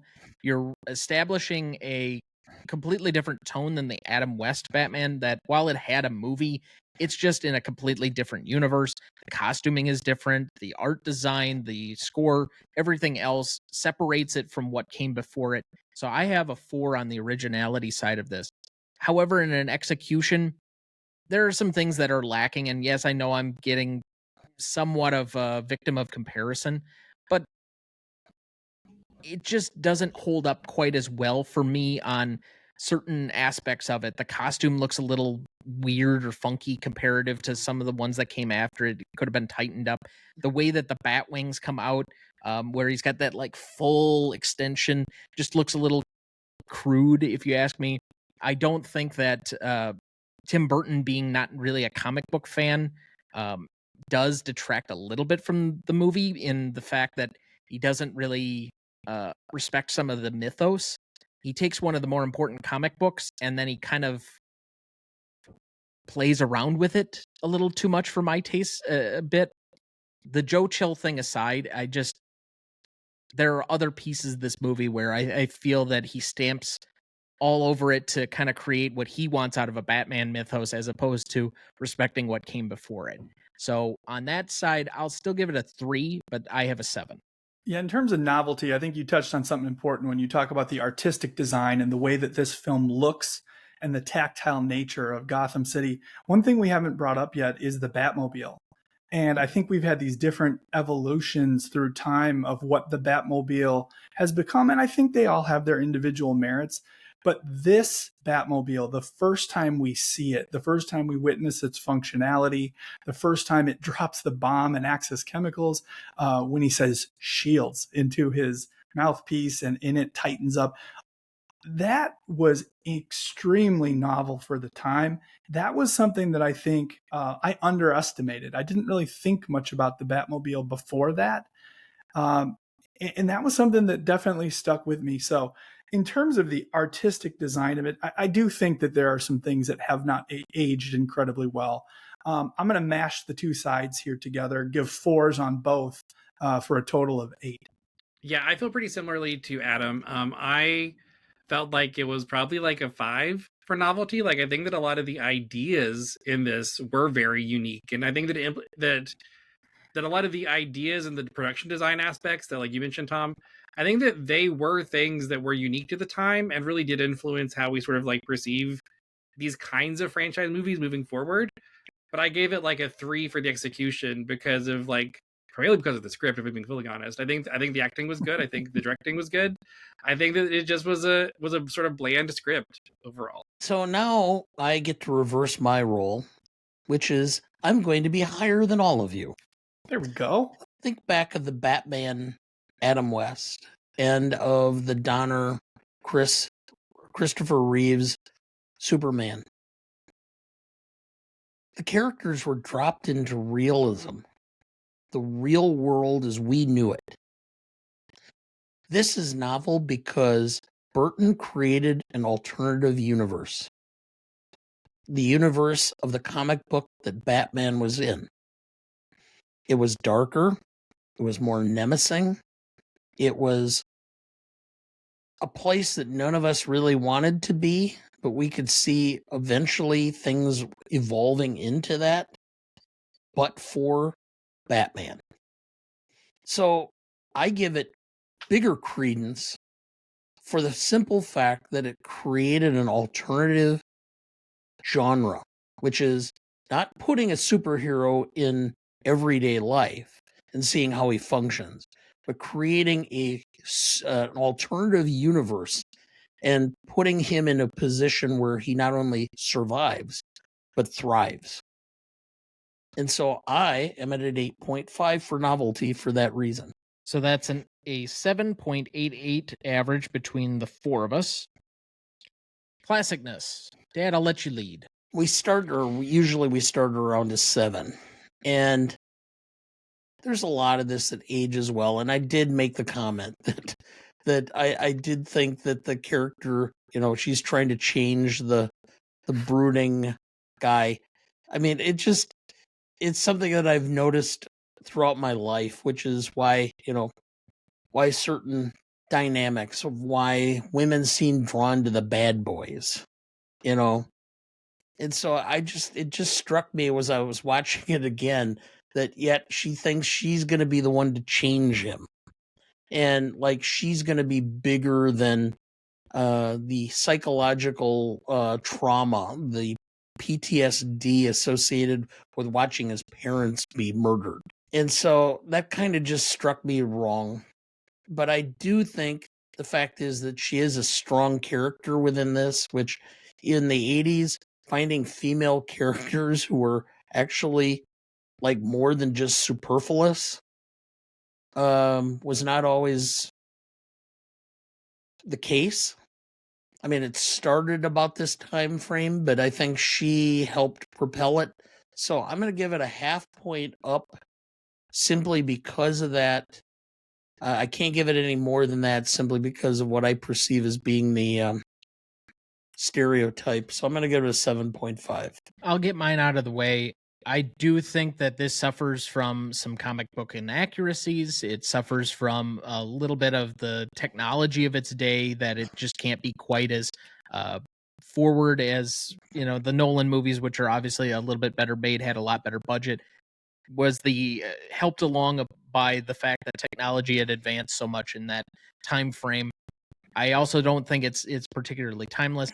And while I said that the Vicky Vale character is a little bit better written for comic books than they were at the time, that doesn't mean that she's still not a plot device to be saved throughout the course of the film. She's there to basically be the foil, the tug of war between the Joker and Batman, which if they're fighting over something and the duality of what they're trying to accomplish, you're trying to see both sides of their same argument. That's essentially what they're doing. So I have a 6. Yeah. So I feel similarly about Vicky Vale. I think that she, I like to say that she has what I call Princess Jasmine syndrome, which is that she's a character that's sort of like painted as a character that has a lot of agency, but like isn't actually. Like they like to write her in a way that makes it seem like she's making a lot of decisions, but also like she's really just advancing the other character's story along. Yeah, she's the only woman in the movie also. Like Alicia's in it, but she's quite literally a prop. Like she's not even really a character. So I think that does knock it a little bit on classicness.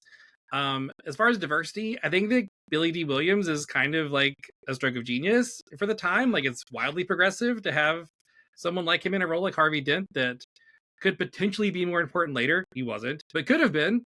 And I think that that's something that we should give us some credit for, that they cast a potentially important role to someone like Billy D. Williams. But then like there's literally nothing queer in it, which I think is kind of a good bad thing for this time, which is to say there's no like offensive jokes. That is pretty common for this time in this kind of movie. But also like zero representation also when it comes to that. So I think with that in mind, I gave it a 6 for classicness. I mean, to be fair, this is a very limited cast list for as big a movie as this is, and to use a pretty significant comic book character on a black district attorney at the time coming out of the Reagan era, well, maybe that's a point I overlooked. I mean, it was also a film that took place in a major metropolis that had to be incredibly diverse, like New York, like Chicago, like Los Angeles. And for that to not pop up anywhere in the film other than your random henchman that had no lines of dialogue, let's face it, I mean, by today's standards, that's something that would be brought up. It was 1989. I know it was a different time. We've talked a lot about Vicky Vale. She was literally a woman dangling on a string on multiple occasions throughout the film. Mm. And there's been so many iterations of this movie that have come out since, whether he's wearing a bat suit or otherwise, that I think have atoned for some of the mistakes. But I also don't ask this film to pay the price because it was first. I know Superman came out 11 years earlier. But in a modern sense, and in a modern Hollywood, and in a modern marketing world, this movie was first. And so, yes, there were mistakes. I'm going to go 7 for the classicness of Batman. One thing I did want to say too, just before we end classicness, I think talking about the parade scene, I think is worth talking about, because like the way that they painted the people that were getting the money from the Joker was like, aren't these people so greedy? But like, we know that Gotham is like a crime infested town, which means that there's probably like loads of poverty with people just like trying to get by. Like people always say, why don't they move out of Gotham? Well, they can't afford to, right? Like they There's no probably middle just class. right. So like these people that are going to get money from the Joker are like desperate and trying to find a way to like get out of the situation. But I feel like the movie paints them in such a way that's like, well, they committed one of the 7 deadly sins, so they deserved what they got. But it's like, no, like this is a tragic moment that the Joker created, and the movie doesn't really paint it in that way at all. And I think that that's worth mentioning too when it comes to like the perception of this movie and the way that they treat sort of like these social issues. So that's a 6.63 average between the 4 of us. Rewatchability. I'll let our guests lead, whichever of you would like to start. Yeah, this being a film that I've seen probably 30 times now, originally in the theater. I know I owned it on VHS. I bought it again on DVD. It ran on cable for a long time. It's not on 1 but 2 major streaming services right now. This is a film that is so rewatchable that I could start it from the beginning, the middle, or from any scene that you randomly choose, and I can watch it to the very end. This is a rewatchable 10. I've talked about how much it meant to me in my childhood, but this is a film that it doesn't matter because the pace is so great. You can pick up and get to your favorite part very quickly. Yeah, so for me, I gave it like a 3 for how likely I might have watched this on my own, because I've not watched this in a very long time. So just like the realistic answer of like how often have I turned it on my own is not that likely. But I could see myself like putting together like Batman watch parties, but because it's a superhero movie, because it's that genre, like I could see myself doing things with friends to like put it to like show it in that kind of a context. So that's why I gave it a 3, because it is like sort of part of this like this canon that I think is important to superhero movies, that I could see myself sort of like watching from that context. I did give it a 4 for will I turn this off if it's on, because like I wouldn't, right? Like if I was in a hotel and it's on, I would likely sit there and watch it if I didn't have anything else going on. But that's the key. Like it wouldn't keep me there if I had something else going on. You know, like it's not a thing that I would like stay in the hotel room if I had something I wanted to do. Like I would leave if I had like a dinner reservation or something. So ultimately I give it a 7 for rewatchability. There's an issue about evolution, even though we're 200 and how many movies in so far? So this will be our 199th ranked film, but I believe this is episode 216. Okay. So there are a list of films that I regularly rewatch. Okay. Because they're my favorites or whatever reason, or I just need to feel, the warm blanket on a cold day type of thing. Okay. So I always am rather harsh with rewatchability.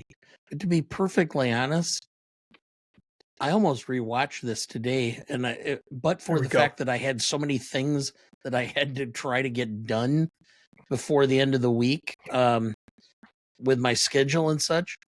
Even though I'm the boss and nobody dares question me what I do in my office, I almost put it on my tablet and rewatched it again because I'm like, yeah, I think maybe a second time through I might actually even like it better than I did the first time. What's wrong with a little fun? Fun and law, it's kind of a juxtaposition that, Don't give me that. You've had plenty of fun over the years, raking somebody over the coals, or taking a judge to task, or eliminating or eviscerating a vocational expert. You have plenty of fun at your job, or you wouldn't do it. True. But still. Nevertheless. Rewatchability on a regular basis is a 7 to me.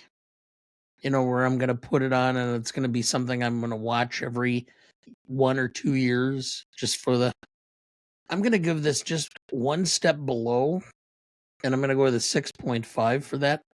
I'm going to watch this again probably within the next 6 to 12 months, simply because I was surprised at how much I liked it.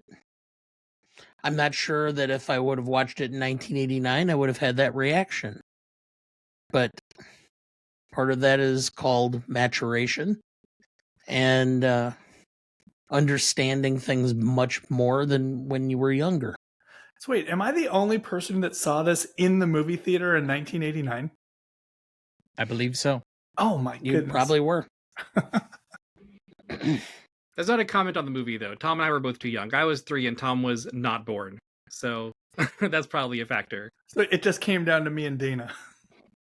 Yeah. And he was starting a career and I was starting life. And about 5 months later, I was trying to start Tom.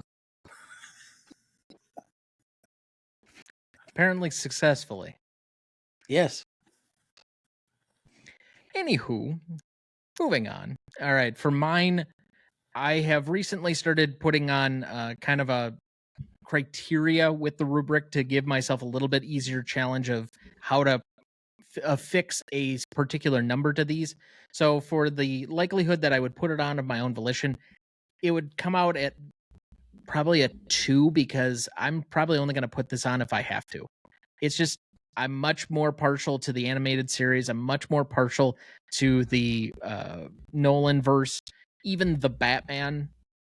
But that being said, I probably would put the original Batman on before I'm putting on the Adam West Batman or Batman versus Superman, if that makes any difference to anyone out there. It's not exactly high praise, Tom. I know it's a low bar, but I probably would leave it on for a few scenes if I found it on somewhere, or it was just kind of like in a library and I'm scrolling through something and whatever else. But I'm definitely not stopping my day. I'm not making a plan to watch it later. It's fine if I watch like 5 minutes and, we're somewhere in there. So I would have probably around a 3 on that side of it. I have a 5.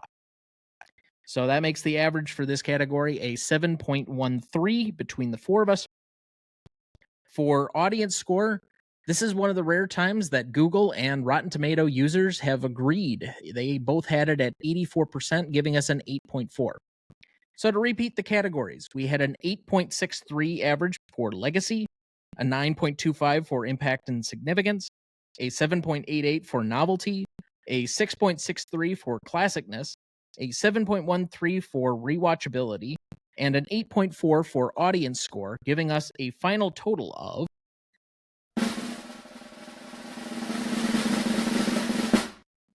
47.92, and currently placing it on our list between Rocky and From Here to Eternity at number 78. Did Batman just finish in front of Rocky? It finished ahead of From Here to Eternity. Oh, okay. Well, I Just can agree with behind that. Rocky. Oh, okay. It's not bad. Like by 0.03 behind Rocky. Honestly, it's a little higher than what I had guessed. But to bring up a film that we just mentioned, it is only a couple of slots behind Do the Right Thing. My opinion, that is far underrated on that list. And you will be appreciative that we are revisiting that one later this summer. Let's go. Our mutual acquaintance is actually going to be a part of that episode. So, all right, moving on. Remaining questions for this one. Why is Batman so flippant with revealing his identity? What a great question. The whole I have a point is similar- to protect people that you supposedly like, but you just like seemingly want to give away the goods at any point in the film. Yeah, I have a similar question, which is the whole how did Vicky get into the Batcave? Like, did Alfred let her in? Whatever. Because like all of those scenes where Alfred was like, Vicky seems like a nice girl. She seems kind of special.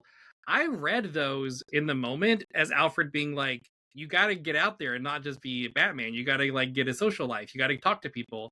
So he was like pushing Vicky, not because he thought she was actually special, but just because like, here's someone. Go talk to someone, please. It's not me. But then whenever he let her in the Batcave, it's like, oh, so he meant that the whole time? That feels fast. They've had 5 conversations total. I don't know why this justifies her getting his largest secret. I wonder if in 1989, sleeping together once meant more in film culture than it does now, where that means next to nothing. You know what's interesting, Terry? You just brought that up about how much Alfred seemed to want Bruce to have a normal life.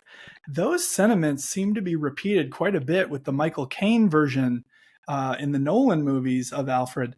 And I actually find that to be one of the most endearing things about the character, is that he cared about Bruce and he tolerated Batman.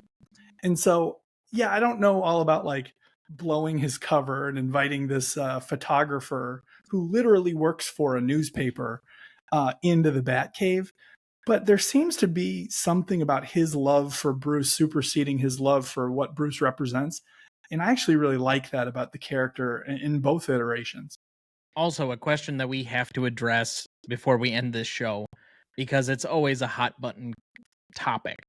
Not where does Keaton rank for you among Batmen, but rather where do you rank Nicholson amongst the Jokers? I personally have it Ledger 1, Hamill 2, probably Nicholson 3, but he's pretty close to Cesar Romero for me. Oh my God. And then very far down, like there's a giant gap between any of these actors and Jared Leto. But anyway, I digress. Yeah. This isn't going to surprise anybody. Nicholson is my Joker. He will always be my Joker. Love Heath Ledger. Love the performance. Think he's a brilliant actor. I think he is the beneficiary of a little bit of a Kurt Cobain effect here. I don't want to besmirch his good name. I think he was outstanding, but he's not with us anymore. And so that became the lasting memory of that character and of him for a lot of people. And I think he gets lionized for that. And I think as great as it was, there's a little bit of recency bias, which is why I still go Nicholson as my Joker. I feel pretty similarly to Tom. One is Ledger for me. I was always a big fan of Heath Ledger before Dark Knight. Like I liked him in 10 Things I Hate About You and A Knight's Tale and various other, I loved him. I loved Heath Ledger before that. And I thought this was like a really great showcase of his skills and a really interesting like role for him. So I loved him as the Joker. Hamill is like a close second. It's hard for me to choose between them, honestly. And then, but honestly, after rewatching this movie, Nicholson is like solidly third to me. I think it's a pretty accurate portrayal of the character. And you guys know how I feel about the script. I said it a lot in this episode. But I think that Nicholson really brought this character to life in a way that was not on the page. Like he made the character far more interesting than the script allowed him to. And I think that that's worth noting. So like Nicholson is solidly 3 for me. Then Cesar Romero, and then did Jared Leto play Joker? I'm not sure he did. I might have blocked that out of my mind. We forgot to rank Joaquin, but I would have him somewhere around Cesar Romero too. Like he's somewhere probably just above Jared, that gulch that is Jared Leto. But okay. Dad, do you even care?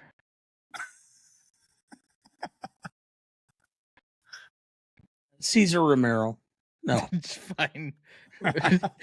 Ever the I don't know. contrarian. I like Jack because Thank you. Jack had the real cross between a serious villain and the fact that the character's name was Joker.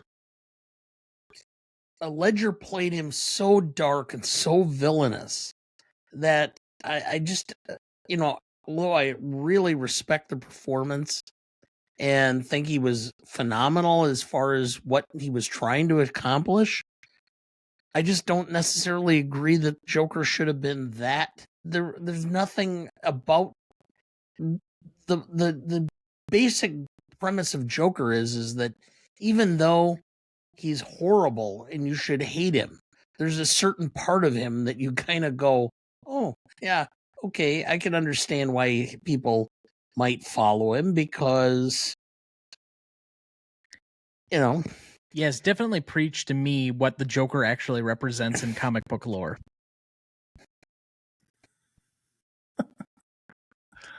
Okay. I've got Anyway. more questions. Yeah. That's right. fine. That's fine, ahead. Tom. I'll keep that arrow in my quiver. Here's what I want to know. Why has it taken until me bringing this up right now for the people at Warner Brothers to get their money together and to pay for 5 balloons in this year's Macy's Thanksgiving Day parade?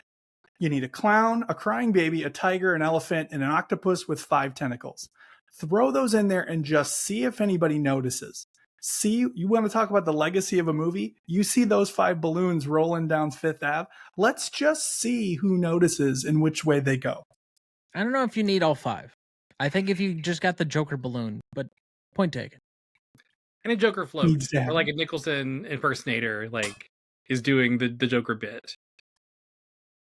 I'm there for that. I might actually watch the parade for the first time in my life. Let's go. See, it's all about marketing. Tom, I got to ask you a question. What happened to Kim Basinger's career? I think we were all at least lukewarm on her performance here. It was like Batman, Cool World, 8 Mile. She's gone. What happened? Well, didn't she win Best Supporting Actress for LA Confidential? Was that a win? I thought she won. I can fact check it here quick, but Yeah, let me look. Playing this one. Veronica Lake. I'm not sure she did. I think she was nominated. I know she was nominated. I don't think she won. That's one of my favorite films, by the way. including Best Picture, winning 2 Best Supporting Actress for Basinger and Adapted Screenplay. So Oh. yeah. So, but I thought that was like The Last Stand, and I think to a degree, if I were to put my finger on it, it's the issue that all leading actresses eventually have is moving into more support roles where, okay, Meryl Streep was kind of able to do it, but there was a little bit of a gap between some of the stuff in the 90s where she was still a lead actress and then getting to Devil Wears Prada. And now she's guest starring on Only Murders in the Building. Like, it depends on how you want to take your career. And once you no longer have those starring roles, are you able to suck up enough ego to let that go? She was having children. Well, that's possible too. She was married at that time to Alec Baldwin, and then there was a huge row after about 4 or 5 years. I think she had like 2, 3 kids right in like succession, and about the time she was going to come back into Hollywood, she had this whole thing. I mean, Alec Baldwin's behavior kind of destroyed his career for a while. And so when women take the time out to have children, they're not always able to just pop back in. Now, several stars have been able to do it, but several others haven't. And so they've taken other paths. And I mentioned for a fact one Reese Witherspoon, who after she took her time out to have her children had difficulty. So she just decided she would start producing her own films or her own projects that she could either star in or produce herself, so she didn't have to deal with the age problem for women in Hollywood. Well, and that's I'll just say the question that I wanted to bring up. Like, that's what happened to her. She became 40 and she's a woman in Hollywood. Like, it's not that she wasn't talented or she didn't choose for her career to go this direction. There just aren't roles written for people like her. And it's unfortunate, and it's a problem in Hollywood. I mean, Reese Witherspoon only has a career because, as Dana said, she created her own opportunities for herself. The biggest star on the female side of things in the 90s was Julia Roberts. And even she's had this completely disappearing act almost since then. Like, you might see her now in the last 5 years or so kind of pop up and stuff. She was in that Clooney movie last year. She was in that Sam Esmail directed film that I can't think of at the moment. But other than that, there's been like this gap of almost 20 years where she's been the starlet. You know, I think the last truly relevant thing that she did before she kind of disappeared was being a supporting character doing a bit gag, playing somebody trying to impersonate herself in Ocean's 12. Men don't have that problem. I mean, Hollywood has no problem putting a 70-year-old Liam Neeson. With a 30-year-old whoever. You know, I mean, it's just kind of, they don't have a problem with that. Primarily, my guess is because of the sexism that exists in the production and distribution side of Hollywood, because they all perceive themselves as wanting to do the exact same thing. Yeah, well, I guess we're not going to solve it tonight, but the writers can get busy. There's a lot of talented people over 40 out there. Well, another question I had about this movie in particular is, why were there so few pictures of Bruce in the newspaper? He's a billionaire in Gotham. His family were prominent philanthropists, but there were like 3 pictures of him in the news at all that Knox was able to dig up for Vicky. Yeah. Why? What was that about? Did you notice at one point Knox didn't know who he was? He was like, who is this guy? Some guy named Wayne. Like, as if everybody in the city wouldn't have known he was the guy who owned all the buildings. Yeah, I thought it was a joke that if Vicky would have asked anyone else, where is Bruce Wayne, they would have been like, oh, obviously right here. So, like, I thought that's why he was the one that she asked, and that it was like a joke. But no, apparently other people wouldn't know either. I guess my biggest issue with the ending of the film is the fact that very often in the comic book lore, Batman has his moral code: he will not kill. And yet he makes 2 rather obvious kills in this movie. One, throwing the henchman down the hole, essentially. And then tying up Nicholson to the gargoyle so that he falls to his death. Very intentionally. Well, in legal defense of Batman / Bruce Wayne, gravity killed the Joker. So I'm just going to stand up and say he didn't know that was going to happen.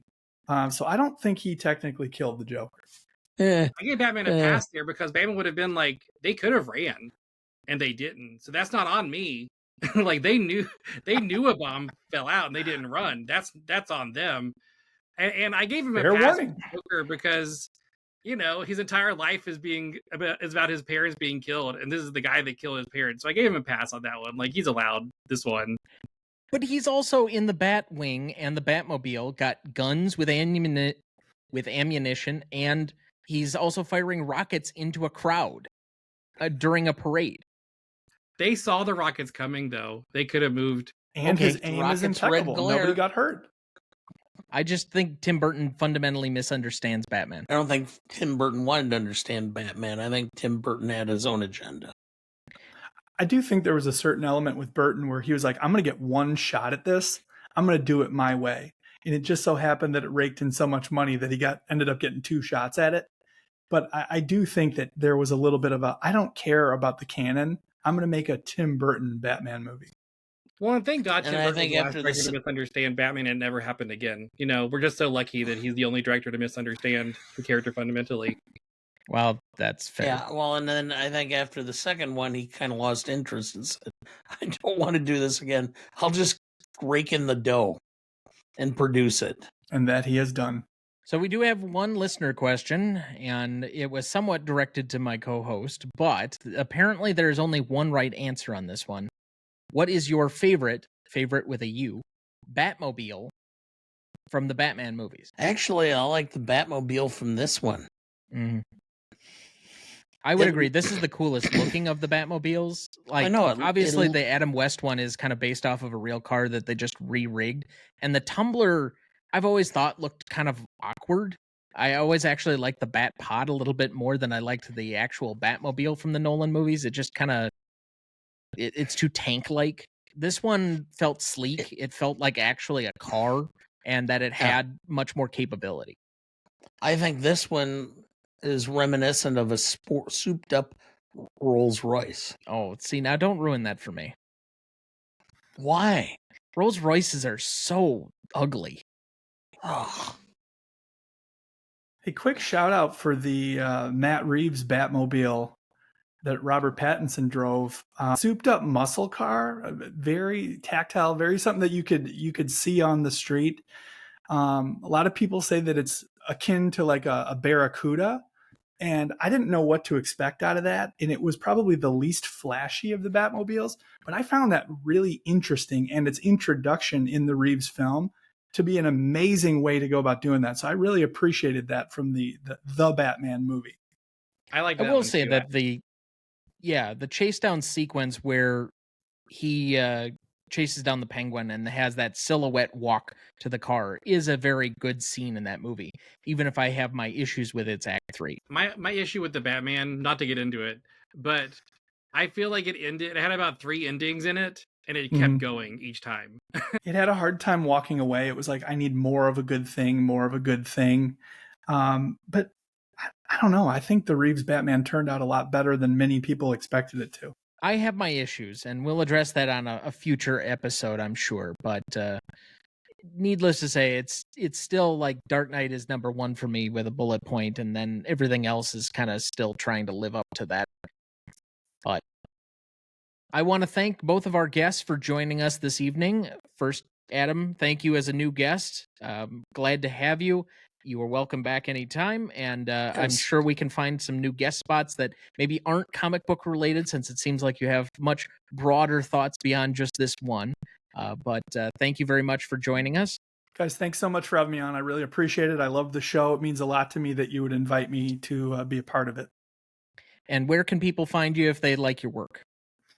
First and foremost, the website is moviearcher.com, and on all socials, just @moviearcher. Perfect. And it's a Terry, great place to spend a few minutes. Thanks so much, Dana. I appreciate you saying that. A lot of people work very hard to make that website work. And Terry, thank you again for being back with us. I know that you were very grateful to be on last year with us for The Fugitive, and we had held this thing out for a year, so I hadn't heard from you since then. I'm just glad that it still worked out, that you could be a part of this again with us as a returning guest. Just a reminder to any of our new or returning guests or any fans of the show, 5 times on the show gets you one of our hats. And so that is incentive to keep coming back, if nothing else. But you are, of course, welcome back anytime. So, but what or where can people find you as well?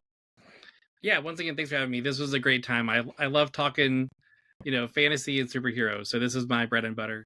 I'm a fantasy author, so I've got books out there. You can check those out. My website is terrybartley.com. Easy to remember. Has everything you need. I've got the podcast, Most Writers Are Fans, where I interview various creatives. I think it's a good time if you're interested in doing the kinds of things that we do. And then I play this D&D game every other week with the Chanting Sorcery Productions called Helios Harriers. Perfect. And just for anyone that's looking for any links for either of our guests, those will be on our website, and I'm sure our resident Scooby-Doo villain will also have links for all of that with our social media next week when this episode is released. I would normally kick it to final thoughts here, but we are well over time with our recording. This is now the 3rd longest recording that we've ever had, only topped by the unabridged version of Bull Durham, where Dana and my guest just swapped baseball stories for like an hour and a half that I cut out of that in order to get it under 2 hours. And the very famous Back to the Future podcast that we had so many technical problems on it. It went for like 3 hours and 45 minutes. And I had to do a lot of weird editing before I had started doing odd editing. We will be honestly returning to Back to the Future next year or next season for its I think it's 40th anniversary, and we will be getting the original crew back together for that episode. That we will be doing a special episode with our friends from Germany, the super fans of Back to the Future. So look forward for that episode next year. But otherwise, Dad, thank you very much for being a part of this. Thank you again to our guests. That'll do it for us this week. Thank you for listening.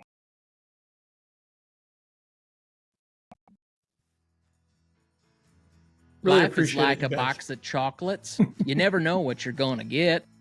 Next week, for our 217th episode, we welcome back returning guest Sarah Duncan to the show and new guest Joe Bakari, an IG film commentator of I'll Get to It When I Get to It, to discuss one of the most controversial Best Picture winners of all time for its 30th anniversary, Forrest Gump from 1994.